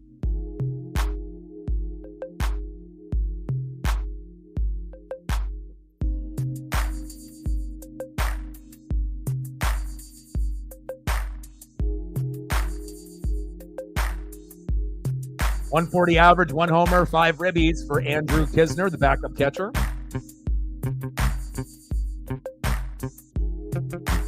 .02 pitch. Easy out there. In foul territory. Nice catch. Locklear with the defense. Better than Ty France. 1 away. Nice job, Tyler. Next up for the Rangers, third baseman, Davis Wenzel. It kind of feels like, the strikeouts for Castillo, he might not have too many more. But if we just get pop-ups and ground-outs, so be it. But it just, kind of sucks when you end up getting 5 or 6 early, and if, you're pacing for 10, and then you start to fade a little bit. 2 away. But I would love for him to be able to get the dub. We got too many pitchers floating around 500 or a game below 500. But again, Castillo started off, the year 0-4, and now he's 5-7. So if he gets a win, he'll be 6-7. 1 more win after that, 7-7, and then hopefully he'll be able to get above, 500 at some point here in a few weeks. Come on, Louise.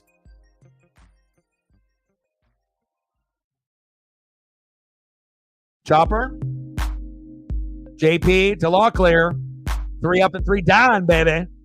Good inning there by Castillo. Easy outs, and that's what we like.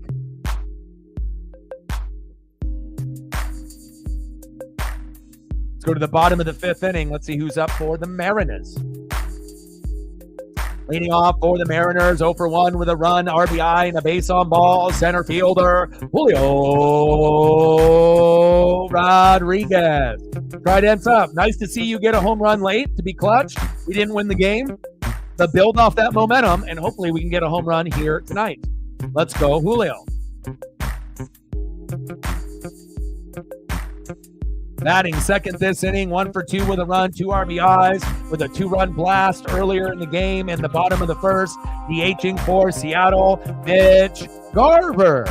Terrible in April, terrible in May, and has been very good in June, and that is a good sight to see. Good job, Mitch Garver. And batting third, 0 for 2, big dumper, catcher Cal Raleigh. Let's go, Cal.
Oh, 1 count to Julio Rodriguez. Let's go, Julio. 267 average, 6 homers, 27 ribbies with an OPS of 670.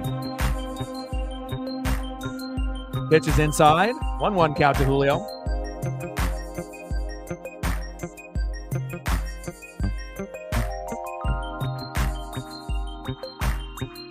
One pitch. Chopper towards third, foul. 1-2 count.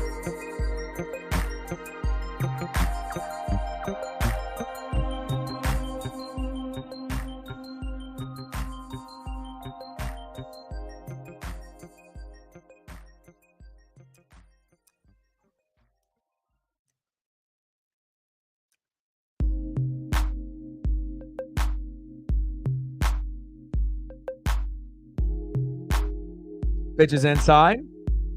2-2 count.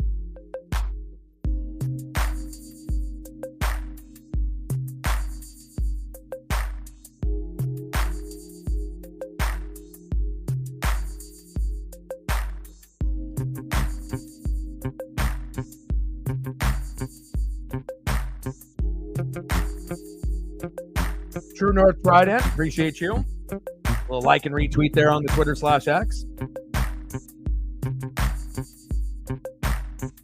Julio crushed. Foul.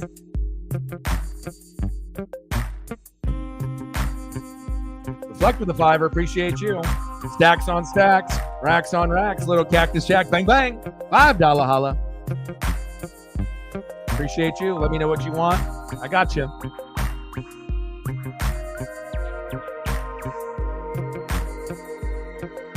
Wow, big change up there. Got him. We'll give Haney some love.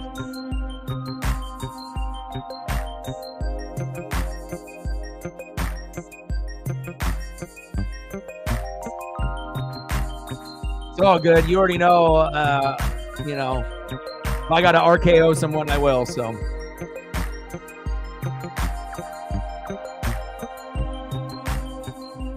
Yeah. I will always make sure I protect the vibe no matter what. And even if that means that I end up, losing subs or views or donos, but the thing is usually people coming in, when they're brand new or, they come in with an attitude, they're not going to be liking the stream. They're not going to be sharing. They're not going to be donating. So what's the point of dealing with people that are going to be questionable or rude or, trying to be a troll?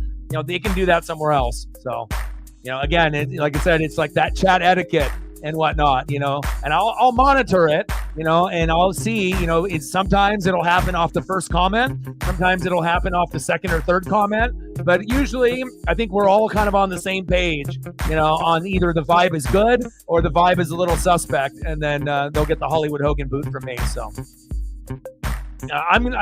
again, it's like, it's not going to hurt my feelings if we end up booting someone that's never going to like the stream, never going to donate, never going to share, and they're just going to be a problem child. So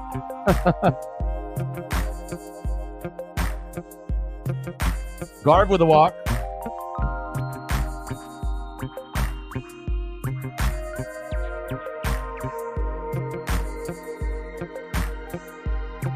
It's the younger generation, the TikTok era generation, for the youngins. They feel that they can just disrespect and say anything to anyone at any given time and be a keyboard warrior or in person, in real life, And again, sometimes, you have to understand, and it doesn't even have to be necessarily like the whole respect your elders, but you should just be respecting people in general, not just people that are older than you, but everyone. But again, this younger generation is fucking doomed, with laziness and, dancing videos on TikTok and, prank videos and people being rude. And they think that just, being an asshole is a cool thing to do until you get punched in the mouth. And then you'll realize that maybe I shouldn't be that way. So, it is what it is. Bottom of the fifth, 3-2 Mariners. One out, runner at first. In the box, big dumper, Cal Raleigh. Raleigh crushes that one foul. And that's going to be my goal when I end up going to the Mariner game against the Orioles on July 4th. I'm going to do everything in my fucking power to get a ball or two. I mean, my buddy's never got one, but obviously I want a Cal Raleigh foul ball back. Or like an Adley Rushman, since he's got Northwest ties. Gunnar Henderson would be sweet too. But, if I get a baseball regardless if it's Orioles or Mariners, I'm going to give it to my buddy Justin. He's been to like 100 games between the Dodgers and Mariners, and he's never gotten a ball. And the closest that he's ever gotten to get one is with me when we've gone to games together. So I feel that with all the luck that I've had, and I have the aisle seat every time that we go, so I'll be putting in the work. But that is my goal, to get him a ball. It'd be really cool if I could get a Julio ball for him. That would make his dreams come true. So, but he would be happy with anybody, J.P. Crawford, whoever. There goes Haney. Haney actually did decent today. He wasn't terrible. I mean, considering his record and all. They're having a pitching change here.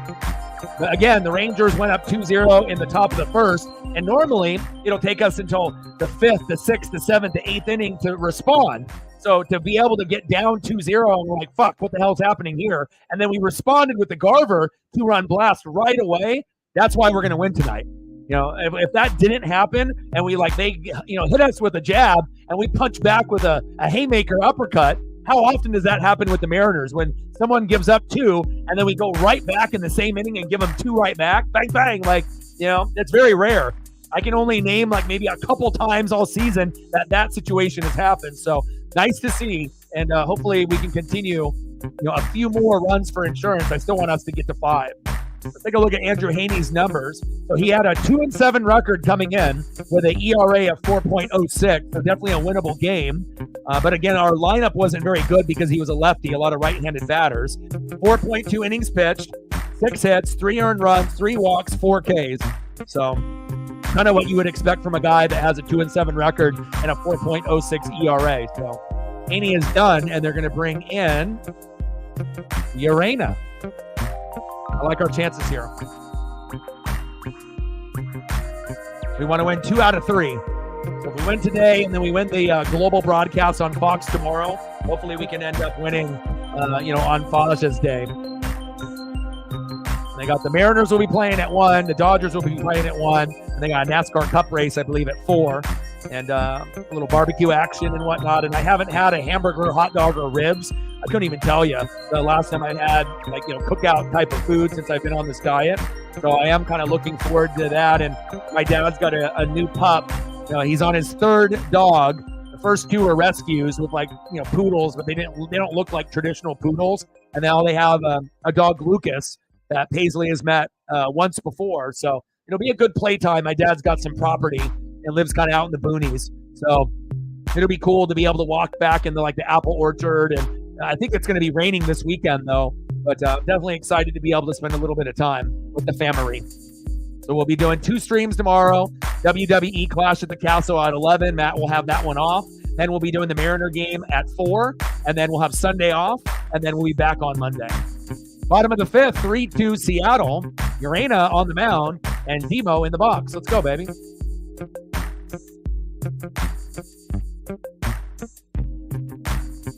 Demo pops it up a mile behind the plate.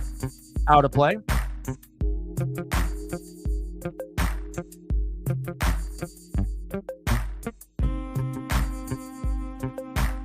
I feel that I like with me, I have gotten 5 baseballs in limited games. I got 2 AAA balls from the Portland Beavers and then 3 Major League Baseballs in 7 games.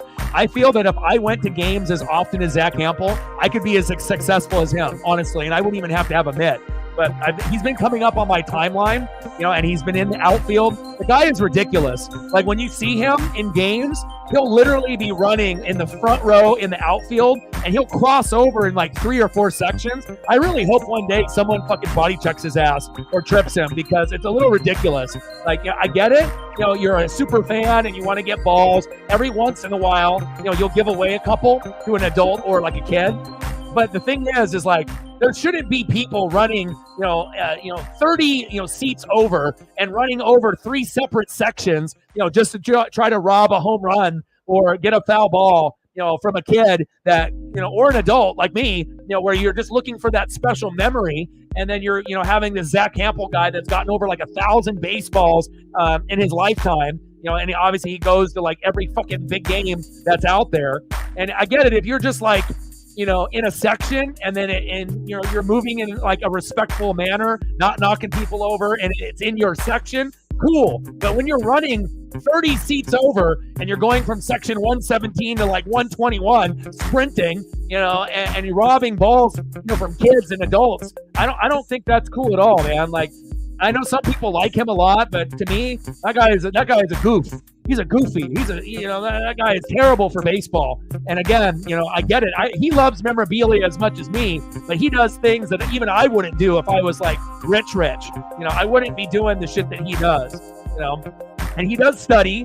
He does analytics. He does know trajectory. He knows where to sit. But I've never seen someone, be so selfish to get baseballs, instead of kids in my entire life. And I hope one day on SportsCenter, we'll see him running, over like, a ridiculous amount of ground, and someone says enough is enough and fucking just body checks his ass. It won't stop him. I mean, he'll still continue to be the asshole that he is, and a lot of people think they're like, oh, he's such a nice guy. He's such a nice guy. Yeah, he gives up a couple. But normally he's giving up ones that are like, in batting practice, like before the game starts, not actual foul balls or like home run balls. He's not giving those up. Typically, he's giving up the ones that are like, he's like the first one in the ballpark in the stadium, and he's screaming at all the fucking backup pitchers in the dugout, and then getting a baseball, and then, giving one away to it's a baseball, but it's not the same thing as a live in-game baseball. The guy's a fucking clown. Terrible person. They should ban him.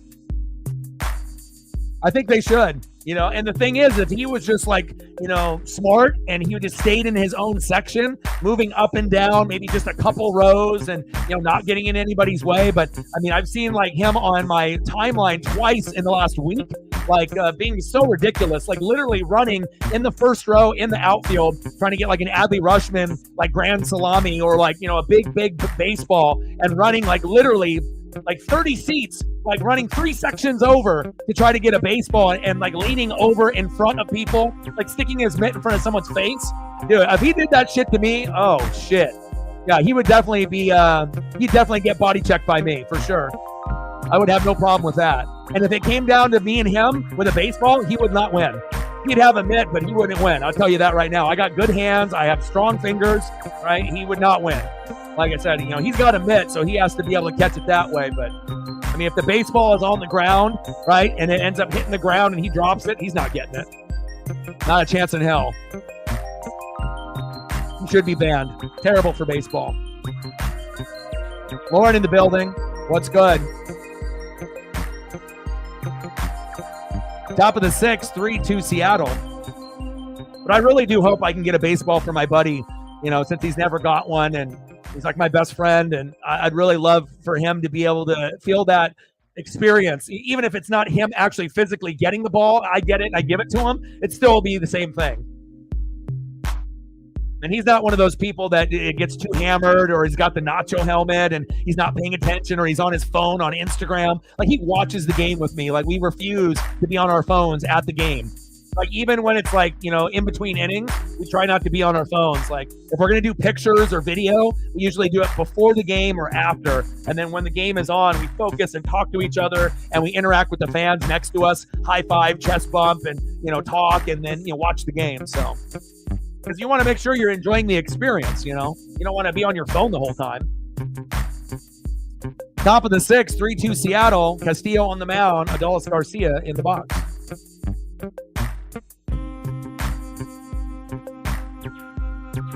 Pitches outside, 2-2 count.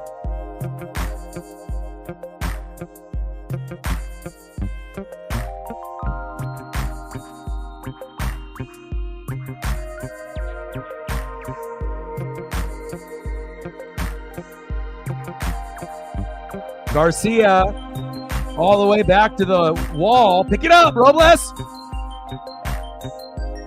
Stand-up double by Adolis Garcia. I hope Adolis Garcia is not on steroids or PEDs. He's got the whole double sleeve thing going on like Barry Bonds, and he's much bigger than he was last year. There's a speculation that he might be on some kind of PEDs or roids if you look at his neck and his arms compared to last year. He's always been a big guy, but he's dramatically bigger this year. And that's not to say that he had a better diet and a better workout regimen and, and taking the correct supplements that are legal. But anytime a guy is double sleeved up all the time or most of the time, like Barry Bonds was, and like McGuire and some of these guys when they got like kind of later in their career to try to hide the fact that you can't see their muscles. It's a little suspect. Hopefully he's not, though. That would be terrible for the game. But you got to think there's still people that are cheating in Major League Baseball, but just not as often as the Balco steroid era from, the 80s and 90s. But I guarantee they do drug tests and whatnot, but I guarantee there's still a few that are pushing the limits, and trying to be able to get away with it.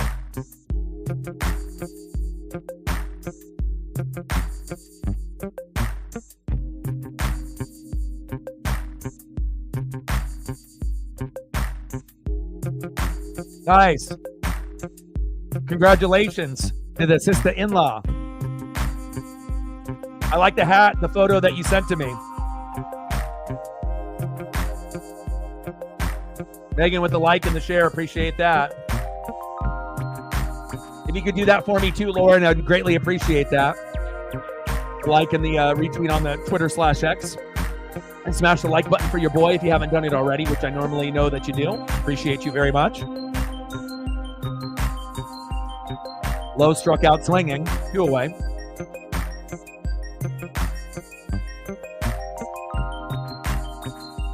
Next up for the Rangers, left fielder, prospect Wyatt Langford.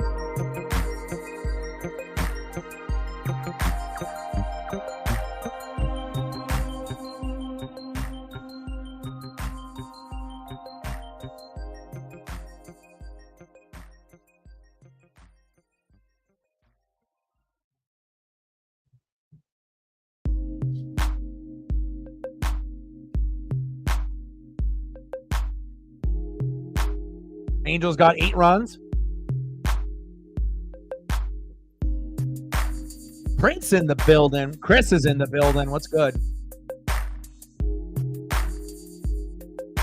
Ha! Nice strike there by Castillo. Castillo, 5.2 innings pitched, 4 hits, 2 earned runs, 1 walk, which is fantastic for him because we know sometimes when Castillo loses his confidence, the walks, they come one after another, right? He's got 7 Ks, but he had 5 within the first couple innings. So he's not been able to kind of continue on that hot streak, but he's been getting a lot of cheap grounders and pop-ups, and I'm fine with that. I was thinking 5 to 6 Ks today, but he's at 7, so he's already overachieved. He only needs 1 more, right? And he'll be at 8, which is a good number. This will be his last inning.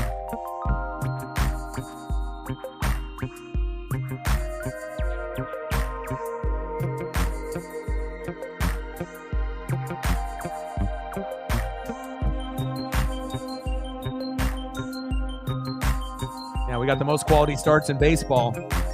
Top of the 6th, 3-2 Seattle. 2 outs, runner at second, 2-2 count for Wyatt Langford.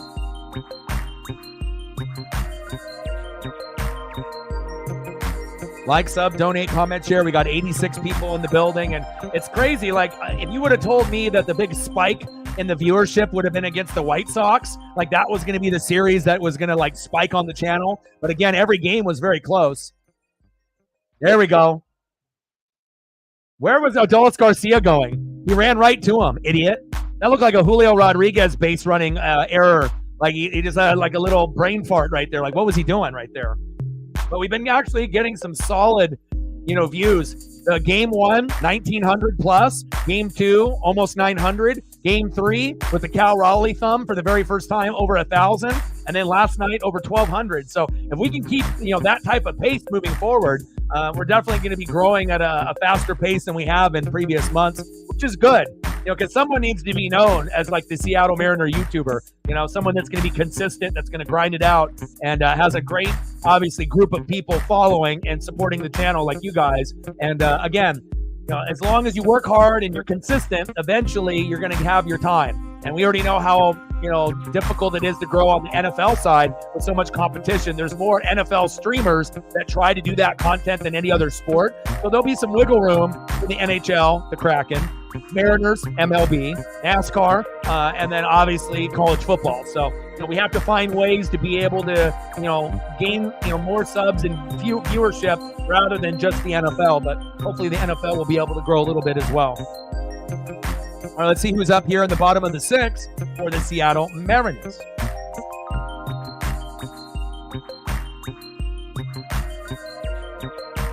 Next up for the Mariners, 1 for 2 with a K, first baseman Tyler Locklear. And I do like Tyler Locklear. You know, Ty Francis got the fractured heel, but it sounds like he'll be back pretty soon. But hopefully we get Locklear still some playing time. I like him. Batting second, surprisingly, left fielder Victor Robles, 2 for 2. Who would have predicted that? You probably would have said, looking at this lineup, that's going to be the weak link. And sometimes the weak link in the lineup ends up being an unsung hero. And batting third, second baseman Ryan Bliss. Bliss is 0 for 2. Let's make it 1 for 3. Let's go, Ryan.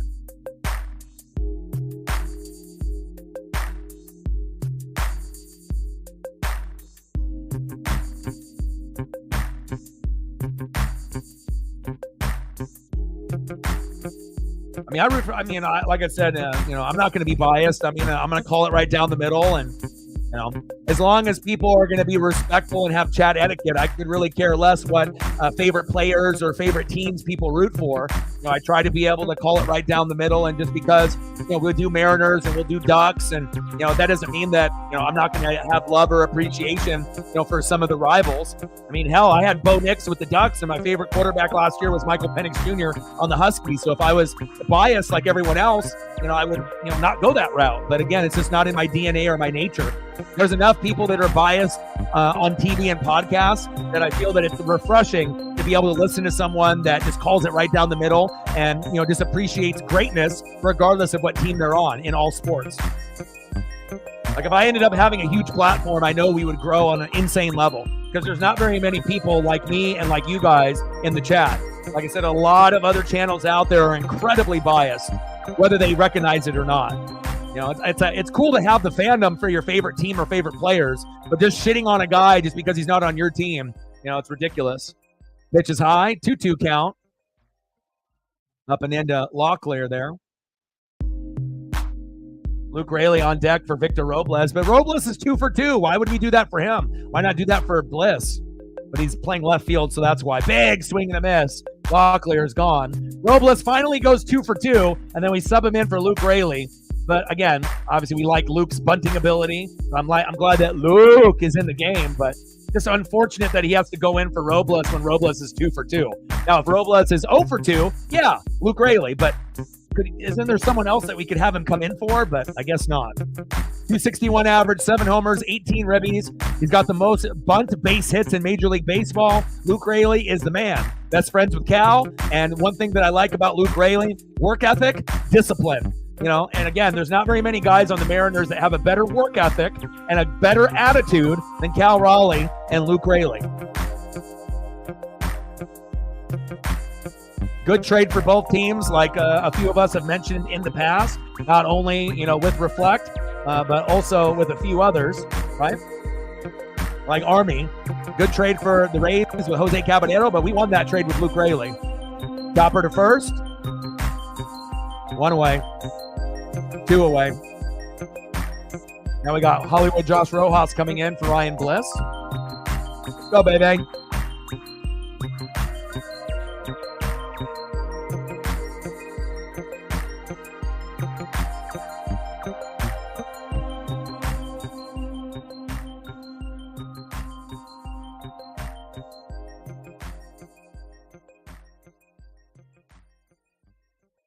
Yeah.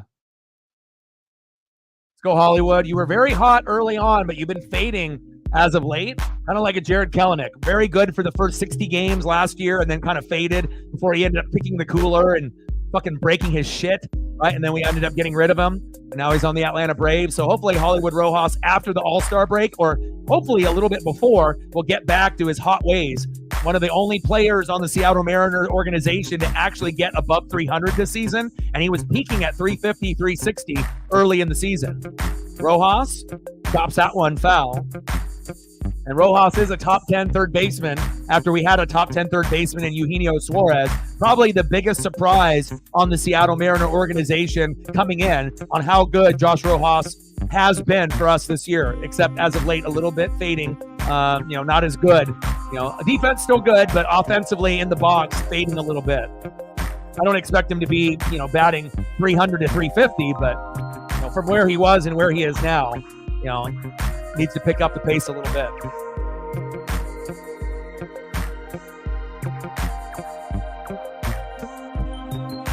Got him. End of the 6th inning. Let's go to the top of the 7th. 3-2 Mariners. Hi, Paisley. See who's up for the Rangers.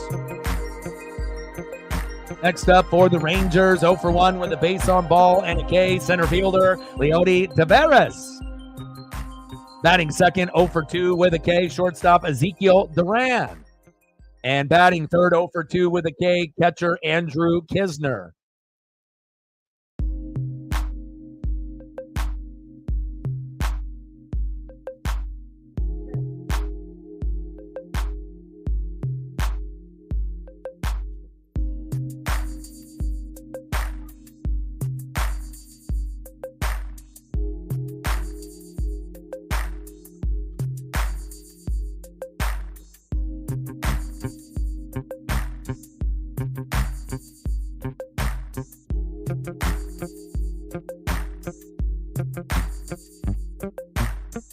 Paisley Putt making an appearance on the mic. Almost done, Paisley. Got a few more innings to go, and we'll go on a walk. Judah in the building. What's good?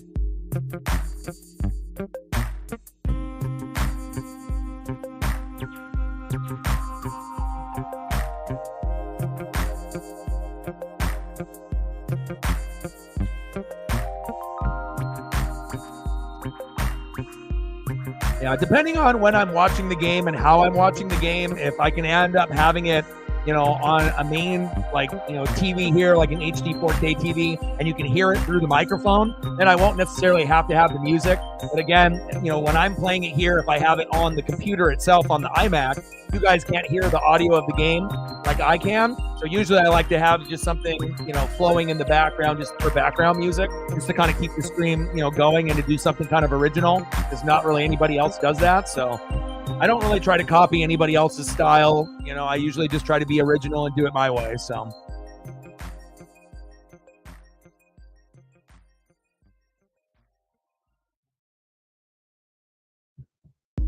Top of the 7th, 3-2 Mariners. Eddie says the game is boring, but obviously if you're a Mariner fan, not really, because again, there's been a lot of games where the Mariners haven't got their first hit or run until like the 7th or 8th inning. So again, for it to be 3-2, I don't think it's boring at all. Like I said, and again, I watch every single game from beginning to end. There's been many games that have been much more boring than this particular game.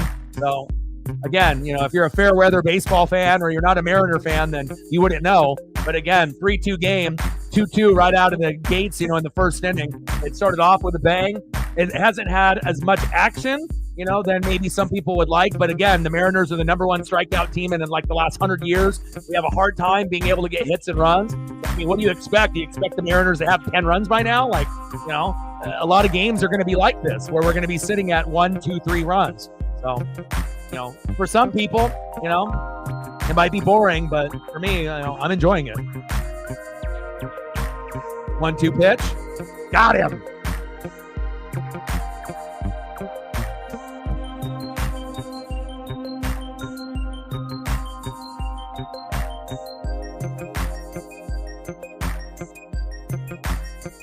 I mean, if you want to talk about boring, what about the Mariner games where we go into the 8th inning and we have no hits?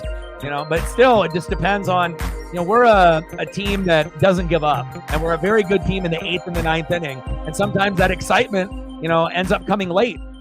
Duran, they're in the right field. There we go. 2 away. Obviously, we would like to be able to have hits and RBIs and runs sprinkled in throughout the game, like every other inning, the 1st inning, the 3rd inning, the 5th inning, the 7th inning, and the 9th inning. But this isn't a perfect world. Baseball is tough. It's a pitching league. And again, not every game in baseball is going to be like an NFL score, like 49-42. Again, sometimes, it's defensive minded, and sometimes the pitchers are raking, and sometimes you're the Mariners where you have a really good record, but you can't fucking hit. So, it is what it is. Sometimes it's going to be, a time where we're going to have to wait 5, 6, 7, 8 innings before we actually get some action. But at the end of the day, if we win, that's all that matters. Facts. Chopper. Throw to first. Got him.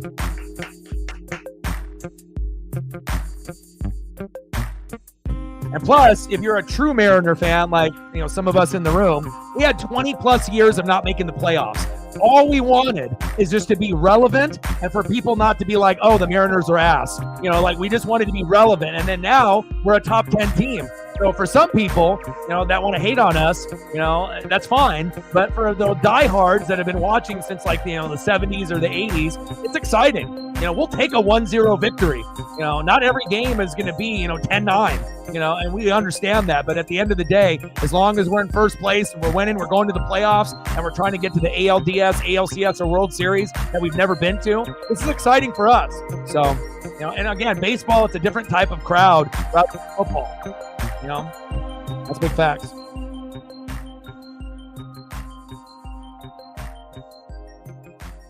Exactly.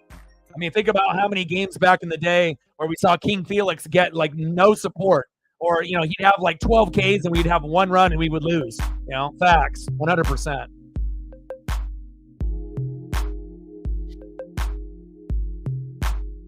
Oh yeah, Griffey, Randy Johnson, Edgar Martinez, and then we had to wait, 10, 15 years, and then go to Ichiro, and then we had to wait 20 years after Ichiro, and then now here we are, but it feels good.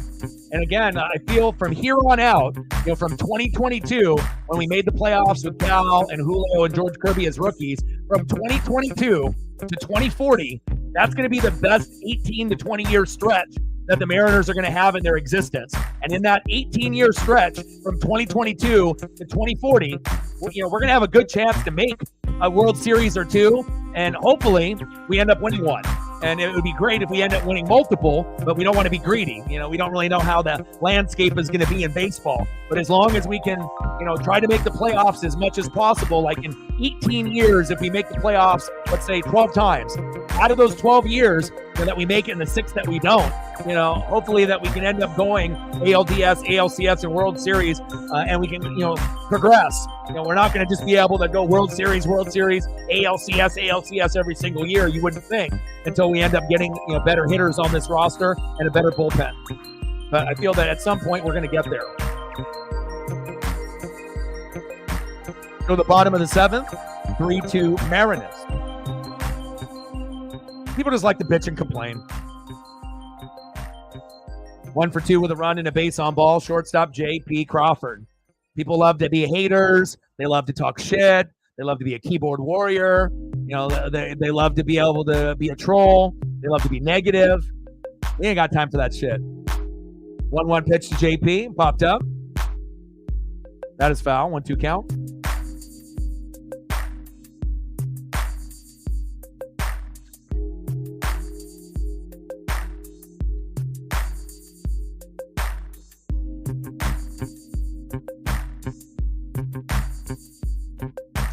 Pitches inside, 2-2 count.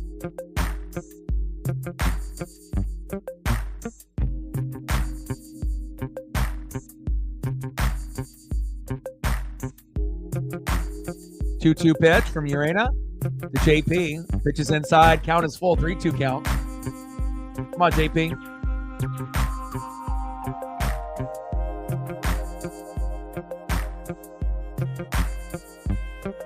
That's a good stat.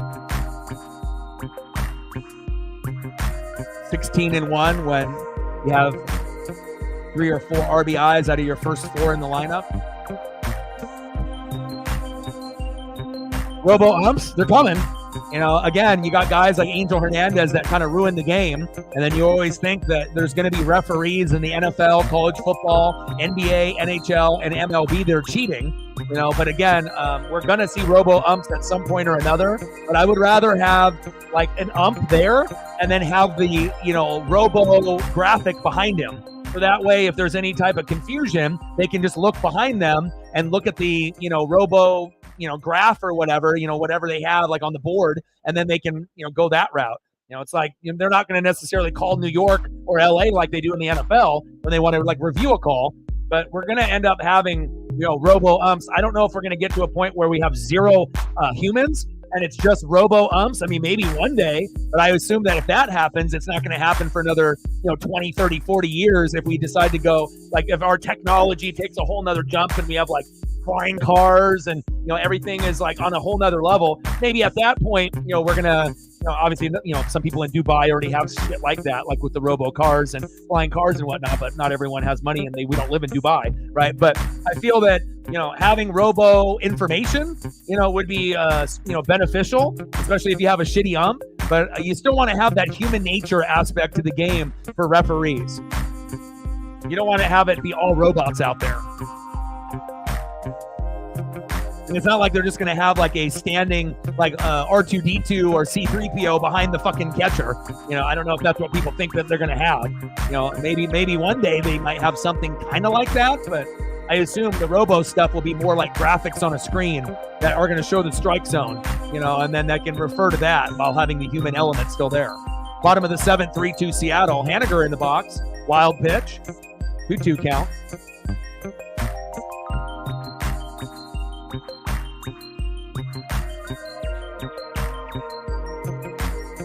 Intra-division records. Look at the Mariners, number 2 in baseball. Orioles 17-6, Mariners 14-5, Phillies 12-6, Brewers 16-8. Haniger, yeah, baby. Go, Hanny, go. Yes, sir. Nice job, Hanny. Way to bring that electricity. And like I mentioned multiple times on the stream, make sure you're taking care of your mental health, addiction, depression, anxiety. These are things that a lot of us in the room have gone through or have gone through in the past. So if you feel like you're slipping a little bit into the darkness, make some adjustments to your daily routine, exercise a little bit more, right? Quit back on the partying, listen to music, hang out with friends, do positive things to help you get out of that slump so you can win the day. Nice job, Hanny. Next up, 0 for 2 with a run, RBI, and a base on ball. Center fielder, Julio Rodriguez. Trident's up, baby. Let's go.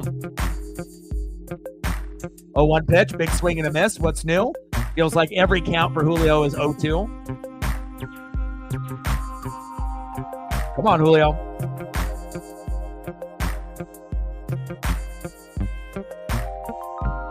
JT, you went to a minor league game in OKC. Robo-Ump made it seem lifeless. You still need that human element. Judah in the building. What's good? How are you? Hope you're having a great day. You didn't win the championship today, but you kind of knew at some point the refs are going to call it heavy so that you can make more money, so that way you can at least win in 5 or 6 games.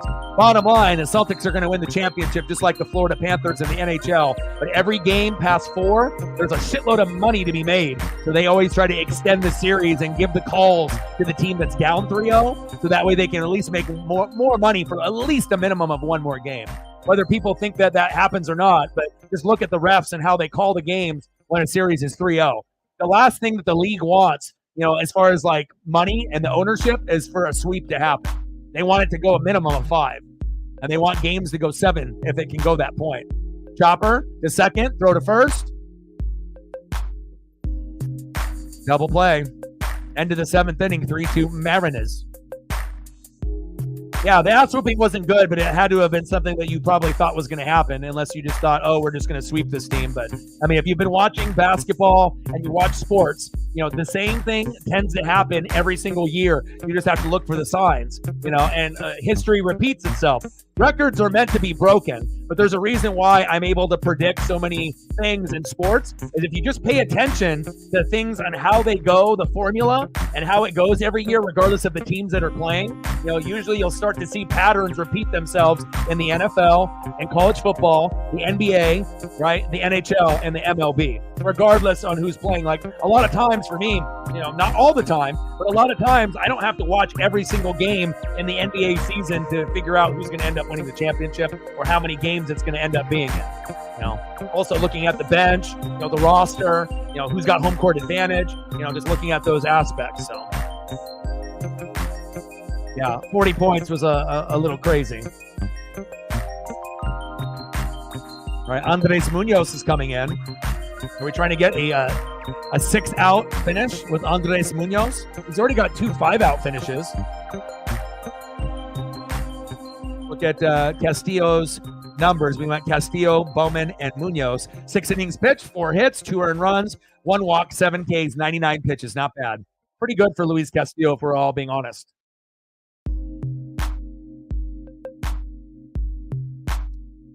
And normally we bring in Munoz, when there's like 1 out or 2 outs or in the 9th. But this is the first time that we've seen Andres Munoz come in at the beginning of the 8th in a minute. I'm not complaining. Hey, if we got to pitch him 2 straight innings, why not? It's not like his arm is going to fall off. I actually would prefer, Munoz to do that if he's on, to pitch 2 innings. But again, you have to be careful with that. All right, baby, let's go.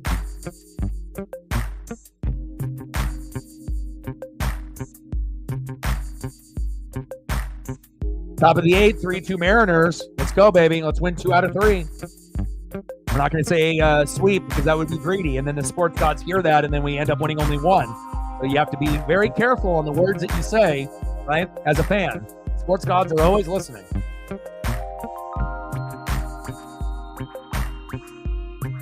First pitch is outside by Munoz. 1-0 count.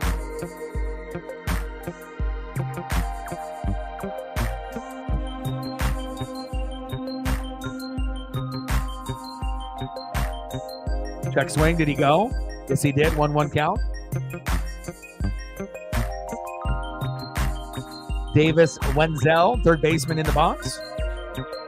Andres Munoz, 27 games, 12 saves out of 13 chances, 1.61 ERA, 38 strikeouts, 9 walks. Pretty good. Here we go. Nice punch. 1-2 count. Let's go. 1 more for the punch out. Standing, pitching, K-zone, baby. Let's go.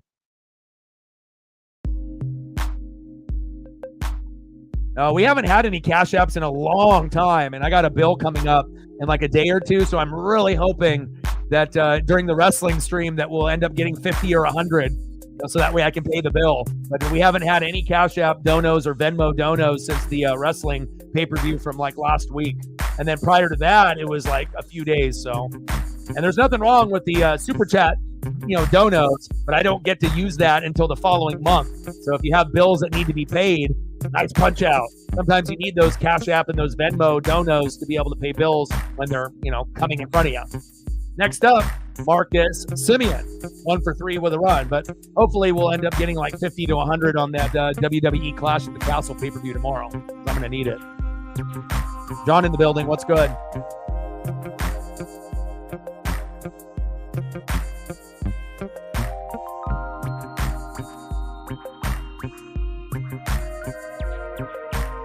Lauren with the like and the share. Appreciate that. Where are we at on the likes? Hopefully we're at 40 by now. We got 92 people in the building. Nice to see the viewership go up. We've had 3 streams, over 1,000, one at like almost 900 and one almost at 2,000. So seems like we're going in the right direction. And as long as the Mariners continue to be great and the viewership will stay like this and continue, we are going places. All right. So we got 46 people on the YouTube side and like 50 on the Twitter/X side. We're at 44 likes. Need 6 more to hit the goal before the game ends. There we go, Munoz. 2 away. So if you haven't smashed the like button just yet, please do. 6 more to get to 50. Let's go. Marcus Simeon, sit down. There we go. Andres Munoz coming in the 8th inning in the top, trying to get a 6-out close. Let's go. 6-out save. He's got 2 5-out saves. Let's get a 6.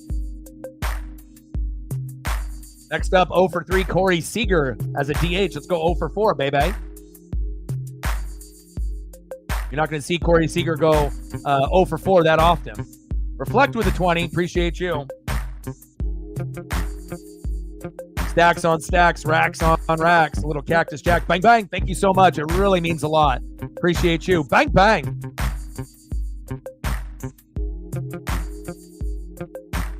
It actually is, though.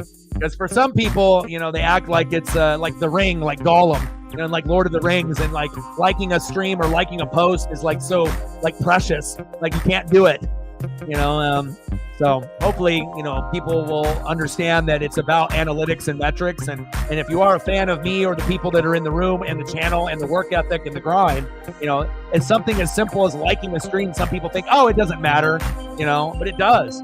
Every fucking like matters, every share matters, every dollar matters, if we want to be able to grow. Big facts. Pitch is low and into the dirt for a walk to Corey Seager. Thank you so much, Reflect. Next up, right fielder, Adolis Garcia. Look at Cal Raleigh among catchers. First, tied for second. Let's get that batting average up to like 250 to 300, and we're going to see him in the All-Star game on a yearly basis. Even though we got Adley Rutschman and Salvador Perez that are better, average-wise. But honestly, I'm happy with Cal Raleigh, and hopefully he'll be a Mariner for life. But those are going to be your 3 best catchers in the American League. There might be a couple others that I'm missing, but I would assume that those are going to be the top 3 right now. And really the only thing that Adley Rutschman and Salvador Perez are better than Cal Raleigh, in my opinion, is batting average. Other than that, I'll take what I get from Cal defensively, leadership, and offensively. Overall, clutch hitting, late in games, give me Cal Raleigh. The only thing he needs to improve is that batting average. Instead of batting 200 to 220, let's get it to 250 to 300.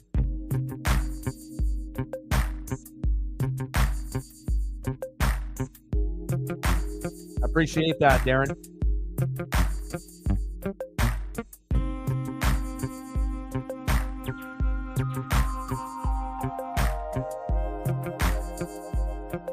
Five more likes to get to 50. 55 people on the YouTube side and 45 on the Twitter/X side. We got 100 people in the room. That's good. Shout out to all the people watching on Twitter/X as well as YouTube. And he got called for a fucking bot. Bullshit. Obviously, these umps are not familiar with Andres Munoz if you don't know how he pitches in his delivery.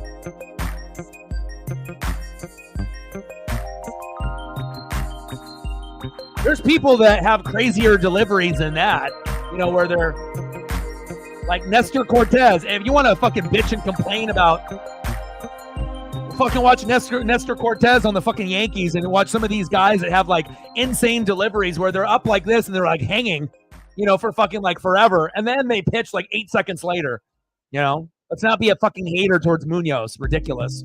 Shows you the lack of experience for some of these fucking idiot umps. Big swing and a miss. That's karma right there, bitch. 0-1 count.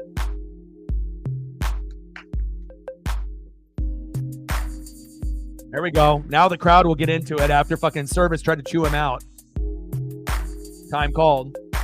Adolis Garcia's got to get some PEDs in his system.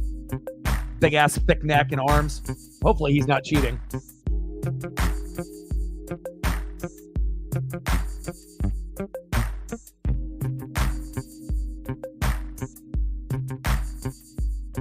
Big swing and a miss. 0-2 count. Called it for a balk. I guess when supposedly if you have a batter on base, you can't do it. But if there's nobody on base, then it's fine. I guess we learned something based off these umps every day. And then if you touch the grass going to first, you're out. A lot of these rules that I think that not even the players know. Maybe some of the managers know, but fans don't know it. But some stuff is a little suspect.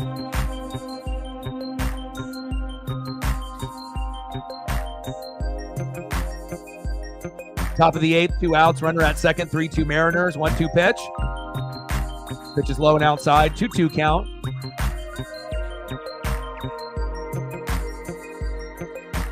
Adolis Garcia. Very subjective. Especially when every pitcher has a different type of delivery. It's not like everyone pitches the same way. Garcia. Get it! Into the third row.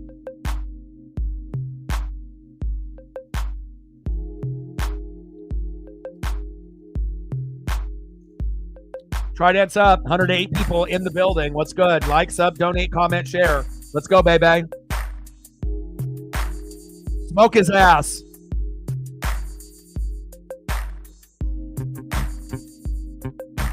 Two pitch. Smoke him. He went. Let's go. Fuck yeah, baby. There we go. That's why, I would like to see Andres Munoz pitch more in the 8th and the 9th like that. And if he ends up completing the game, I don't know if they're going to have him come out in the 9th. I would. But then it'll be the first time this season that he'll pitch the 8th and the 9th for a 6-out save. He's got 2 5-out saves, and even 5-out saves are fucking rare. And this is one of the best closers in baseball, baby. Okay? And we only have 2 guys that deserve to be in the All-Star game this year. This is one of them, Andres Munoz. right? And the other is who? Brian Wu, right?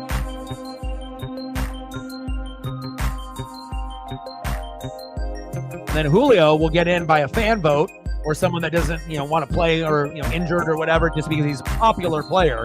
But if we're talking about statistics, Julio doesn't fucking deserve it. Not even a chance in hell. But he does. Brian Wu and Andres Munoz does. Big facts. Let's go, baby. Let me know what you want to do for photos, Reflect. I got you.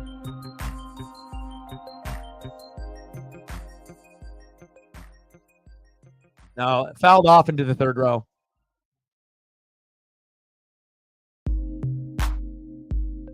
Bang, bang. No, I'm born and bred here in Oregon. So, again, I go to Mariner games every year. I've been a fan since the mid-'80s. I've been watching since 1985. And, like I said, I met Ken Griffey Jr. when I was super young, and a lot of the people in the room have heard this story a billion times and are tired of it. But for the newbies that are in the room, it's something cool that they need to hear because, again, not many people, have a chance to meet a legend. Living in Oregon or Washington back in the day, there was two people that everyone wanted to meet: Clyde Drexler, or Ken Griffey Jr. Or if you're like a Gary Payton, Sean Kemp, Detlef Schrempf kind of guy, you can go that route as well. But as far as like popularity and being big athletes, I would say Clyde Drexler and Ken Griffey Jr. were probably two of the biggest. So, and then kind of shaped on, who I was. And when you end up meeting people like that, it changes your life forever.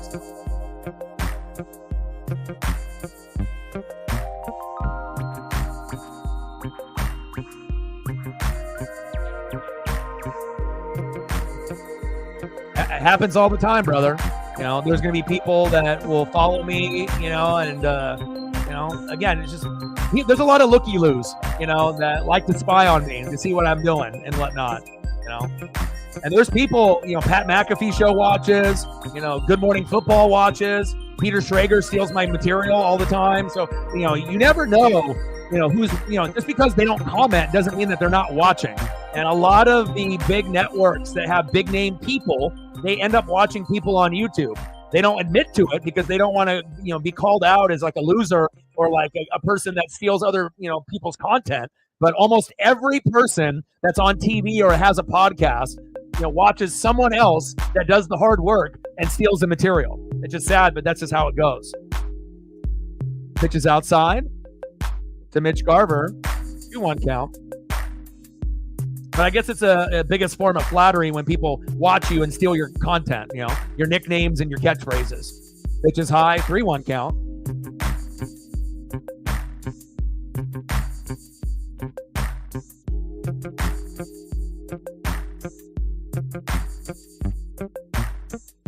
Pitch is outside, and he walked him. Mitch Garver with the walk.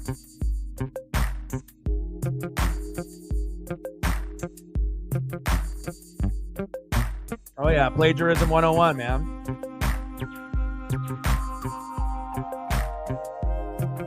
And you would think that people that are on TV and that are on podcasts would be a little bit more original, but again, they're just, people that read a teleprompter and they're too lazy. They don't actually watch a lot of games.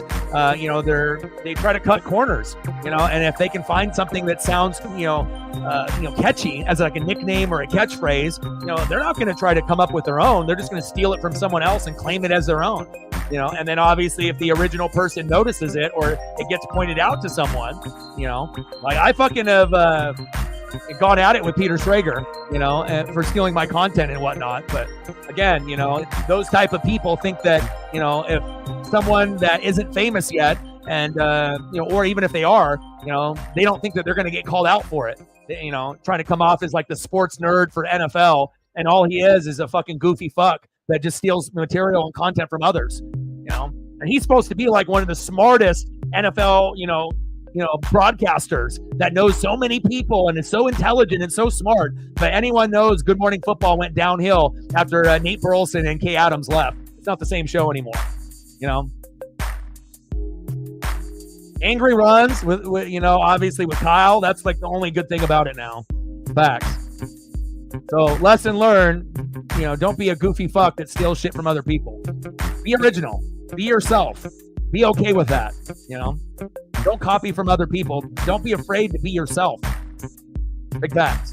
Bottom of the 8th, 3-2 Seattle. There we go, Timo.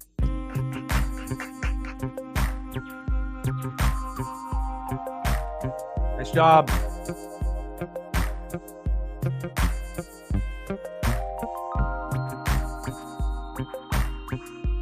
Nice job, baby. Next up for the Mariners, 1 for 3 with 2 Ks, first baseman Tyler Locklear.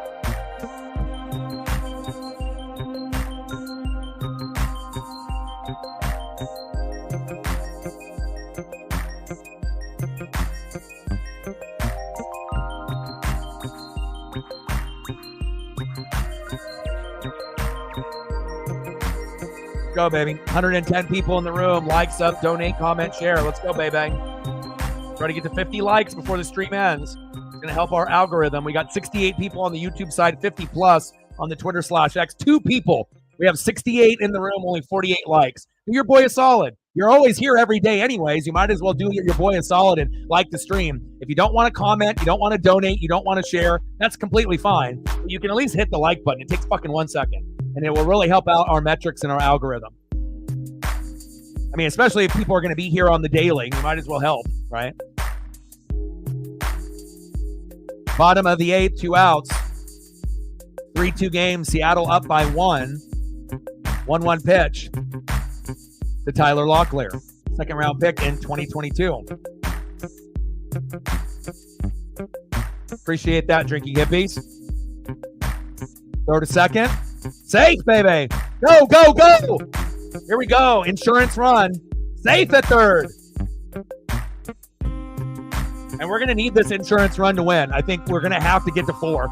If we can get there, it'd be great. I'm not sure if we will in this inning or next inning, but getting to 4 would really help us out.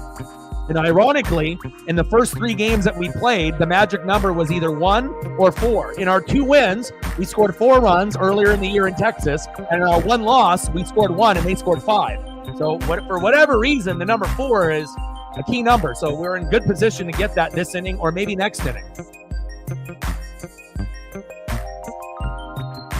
Let's get an insurance run, baby.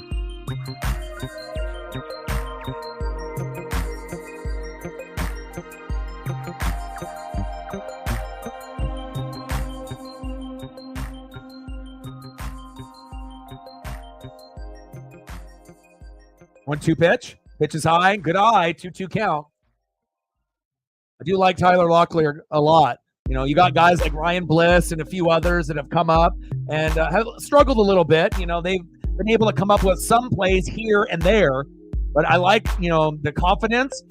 I like Locklear and what he brings, but it looks like we're not going to be able to bring in that run. Hit the center field, routine play, and there it is. We leave one stranded. We still got a 1-run lead, and I still like you, Tyler Locklear. Let's go. Sometimes it's nice, when guys get hurt, as long as it's not season ending with Polanco and France, to see what we actually have out of Bliss and Locklear and if they can actually hang on the roster once those other guys come back and, fight for some playing time or earn the playing time over those guys. All right, let's go to the top of the 9th. Last chance for the Rangers. Let's get it done with Andres Munoz. I assume that he'll be in there still. Let's look. I'm taking a quick peek to see. I would assume if they brought him in the 8th, this will be his first 6-out save that he has in 2024, or maybe even in his career. Okay, looks like we might be sticking with him. Go to the top of the 9th. Let's see who's left for the Rangers. Let's get this dub, baby. I want 41 and 31. I want 10 games above 500. I want to give Texas another fucking loss. We won 2 out of 3 in Texas, and I want 2 out of 3 in Seattle. I don't want to be greedy. Next up for the Rangers, 1 for 3 with a run, RBI, and 2 Ks. First baseman, Nathaniel Lowe. Batting second, 1 for 3 with an RBI. Left fielder, the prospect, Wyatt Langford. And batting third, center fielder, Leody Taveras. Oh, Stanek is coming in. Interesting. Why didn't we go with Stanek in the 8th and then Andres Munoz in the 9th? Hopefully this doesn't backfire. I don't know if I like this move. Stanek sometimes is good, but sometimes not so much, and he loses the control. It's like Taylor Saucedo. When he has to go for a whole inning, I don't like him. But if he only needs to get 1 out, I love him. Less pressure on him. So, even though I'm not a big Taylor Saucedo guy, I recognize if he only needs 1 or 2 outs, he's a different pitcher than him coming in, for a whole inning for 3 outs. So we'll see how this works out, but hopefully Stanek will get this done. I would rather have Munoz pitch the 8th and the 9th. You know, an interesting strategy here. And why didn't we go Stanek first and then end it with Munoz? Why did we go Munoz first and not have him go in the 9th? So, you know, sometimes you got to understand what's going in Scott's brain. And sometimes I think that Scott doesn't even know what's going on in his fucking brain. You know, sometimes he makes brilliant decisions. Sometimes he makes me want to rip my hair out, but I don't have any to rip out. So there you go. Yeah, he wanted to do the top of the order, but why not have him in the 9th? Do they really think that he can't get it done in the 8th and the 9th? That would be kind of cool to see a 6-out save, right? Part of the order, Steve says. Same thing with Reflect. All right, Stanek, don't fucking lose this game for us. The last thing I want to see is a fucking solo dinger and then all of a sudden it's 3-3, because if that happens, we're probably going to lose. Momentum will shift. And everyone knows about Uncle Mo. You know, Uncle Mo is a motherfucker. And that momentum, once that momentum starts, it's going to be hard to stop. 1 for 3 with an RBI double, Nathaniel Lowe. Popped up.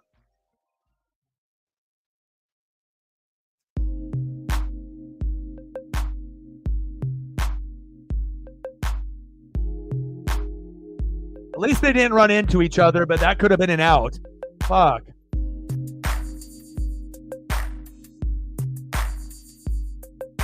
Oh, 2 count to Nathaniel Lowe. Come on, Mariners. Great effort by Rayleigh, but he slid a little bit too early. If he would have took one more step, he would have caught it. But again, it's hard to judge, you know, when a baseball's in the light. So, you know, I like the effort, you know, by Rayleigh and Rojas, but Rayleigh, you know, instead of like sliding on his knee like he's on a fucking slip and slide when I was 10 years old at my friend Jared's house down the road, take one more step instead of being on the slip and slide, and then you make that catch, more than likely. Everyone remembers the slip and slide in the Super Soakers.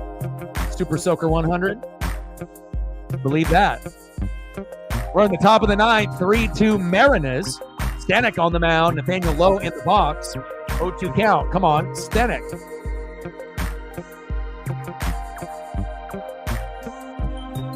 Chopper.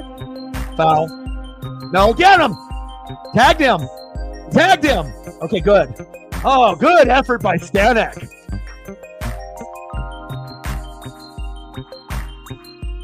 Wow, that got me fucking scared right there. Because if he went outside the base path a little bit more to the right, you know, because you're not supposed to be in the green. Oh, he did go in the green. And if they go in the green, you're out, right? Supposedly. I mean, we went in the green, and then the manager Bochy got kicked out. So if you go on the green, you're out, right?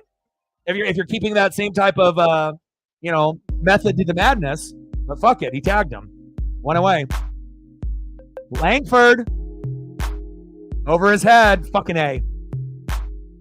Langford going for 2. Ooh, that throw was decent. Safe. Uh-oh. Wyatt Langford, the prospect, left fielder with a stand-up double. Runner in scoring position. Next up, center fielder, Leody Taveras.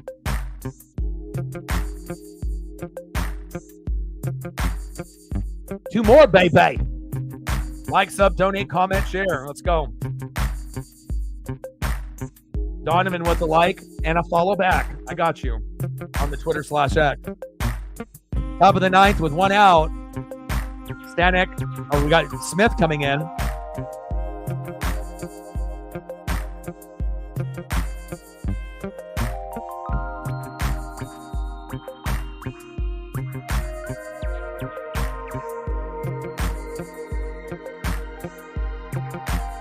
Josh Smith pinch hitting. Big swing and a miss, 0-2 count. You ain't doing shit, Josh.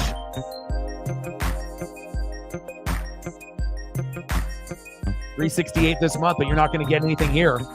Sorry, bud. Not here. You're doing great this month. I respect that. But we need this win. Let's go. Behind the count, 0-2. Smoke them. Smoke them. Oh, shit. I say, don't balk it right there. Fuck.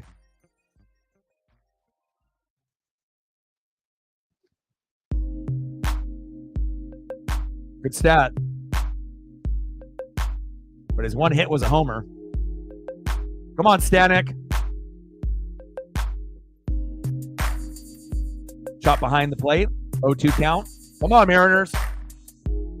Like, sub, donate, comment, share. Where are we at? 55 likes, 78 people watching on YouTube, and then we got another 50, 60 on Twitter/X. Do your boy a solid while you're watching the end of the game. Smash that like button. Let's get to 60 likes. 5 more. 0-2 pitch from Stanek to Smith. Smoke his ass. Almost hit him. Fuck. 1-2 count. Jesus Christ. Come on now.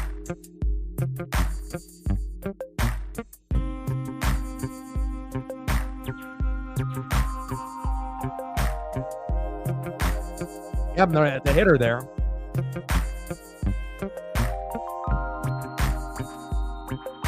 Come on, Mariners.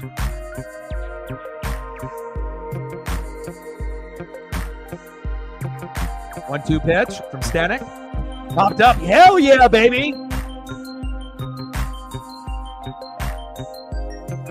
Demo.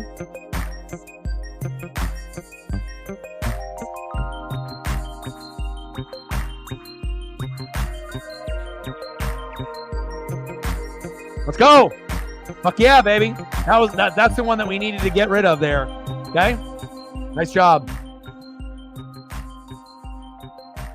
And potentially the last batter for the Mariners to get the win here on Apple TV Plus. Shortstop Ezekiel Duran, 0 for 3 with a K. Guess what? He's going to go 0 for 4. Let's go. First pitch. Chopper. Routine play. It's over, pitch.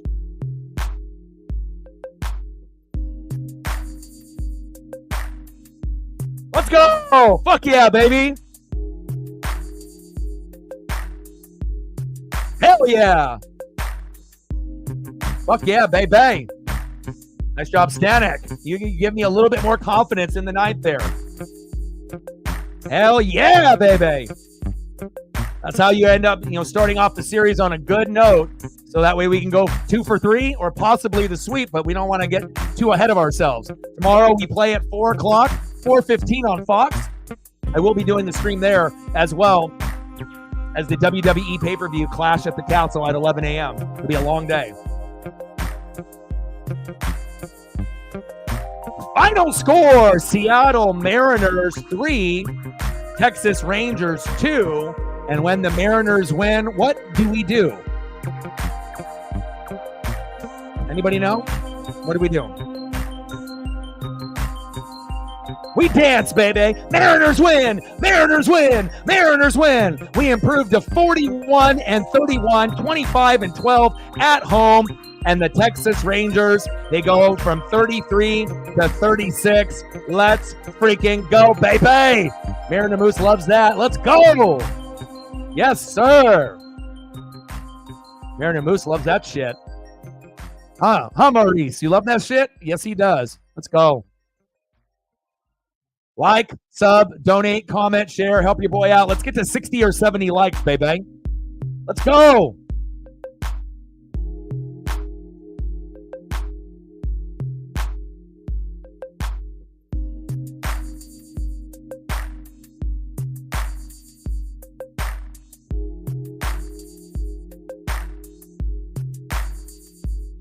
Hell yeah. Good stuff, man. Entertaining game. And again, to give up 2 runs in the first and then to get 2 runs back with Mitch Garver, that was the hero. Because how often do the Mariners get punched in the mouth, and then we get stunned, down 2-0, and you're like, uh-oh, the bad Castillo showed up. Piedra is going to be garbage today. And then Mitch Garver was the hero. Bang, getting a 2-run homer. And shout out to Julio for getting on base early in the game as well to make it not a solo dinger, but a 2-run dinger. And then we ended up getting 1 more, and that was good enough, from Rodriguez, grounded into the fielder's choice. So if it wasn't for Julio, right, and his production, even though it wasn't a game-winning home run, even though he had a home run late last night, but he brought that Uncle Mo and that momentum into this game. And Mitch Garver, not very good in April, not very good in May, fantastic in June, and we found a way to get it done. Shout out to Stanek, shout out to Munoz, shout out to Julio, but a big, big shout out, tridents up, to Mitch Garver. I was really on his ass, in the first couple months of the season, thinking, man, this was a failure. What the hell did we do? Polanco's garbage, Garv is garbage, Luke Raley is good, so at least we had one good trade, or one good move in the offseason. Polanco is injured now, so we don't really know how good he'll be when he comes back. but at least Mitch Garver has been improving in June, and we've been able to get a few more additional wins. I would say probably 4 or 5 additional wins with the production of this guy, Mitch Garver. Let's go, baby. Let's go. Good shit. Good shit, baby. Let's go, baby. Like, sub, donate, comment, share. We got 57 likes. We need 3 more to get to 60. So if you are in the room, make sure you smash that like button for your boy. So the schedule for tomorrow, and again, we got Father's Day obviously on Sunday, so I'm going to spend time with my dad and my pup. So no stream on Sunday, but I will be watching the Mariner game with my dad. But we'll be doing tomorrow, 11 a.m. Pacific, 2 p.m. Eastern, WWE Clash at the Castle. Pay-per-view, I'll be doing that for 3 hours from 11 a.m. my time till 2. Matt, you can take that one off. And then at 4:15 Pacific, I'll have about an hour and a half where I'll be able to eat lunch and take Paisley for a walk. Then we're going to be doing the Mariner game tomorrow from 4:15 to 7 o'clock. So if you can come through for both, cool. If you don't only want to come through for the Mariner stream, that's cool as well. But it'll be a very, very long day. But one thing is for sure, I am going to sleep very good tonight with the Mariners victory. I love you guys, and I appreciate you guys very, very much. And let me get a couple of photos here. Let me squeeze a couple in for Matt. He loves Taylor Swift. So let me throw a couple photos for him. Grinding it out since he's been gone for a little bit. And if there's anything Reflect that you want to see photo-wise, let me know. I got you. And then I got to go eat dinner and then take Paisley for a walk. And then we'll be right back at it tomorrow morning.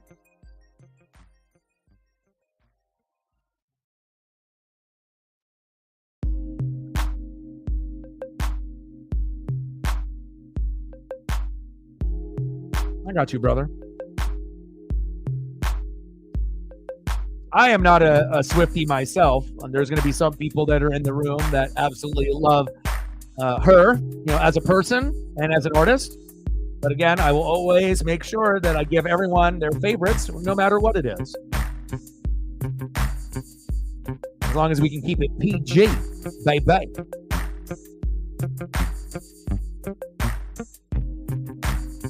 Matt's got to untuck the bib just a little bit there in Hawaii.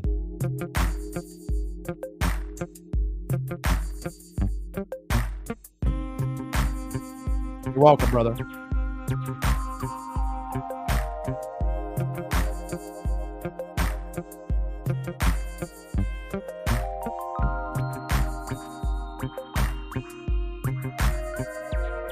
Okay, good one. All right, Megan. Take care.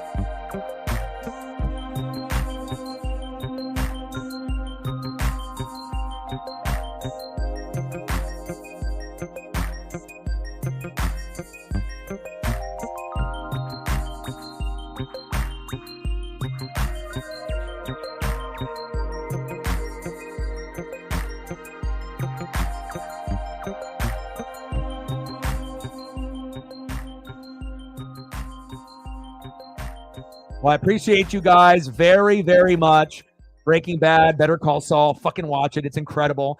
Final score, Seattle Mariners 3, Texas Rangers 2. And again, I will be live tomorrow at 11 a.m. Pacific, 2 p.m. Eastern for WWE Clash at the Castle. Obviously, anything that's going to be overseas in Europe, it's going to be an amazing crowd. And then after that, I'll have about an hour break, and I will be doing the Seattle Mariners game number 2 at 4:15 Pacific. It's on Fox. It's a global broadcast. It'll be a long day, but it'll be well worth it. I love you guys, and I appreciate you guys very, very much.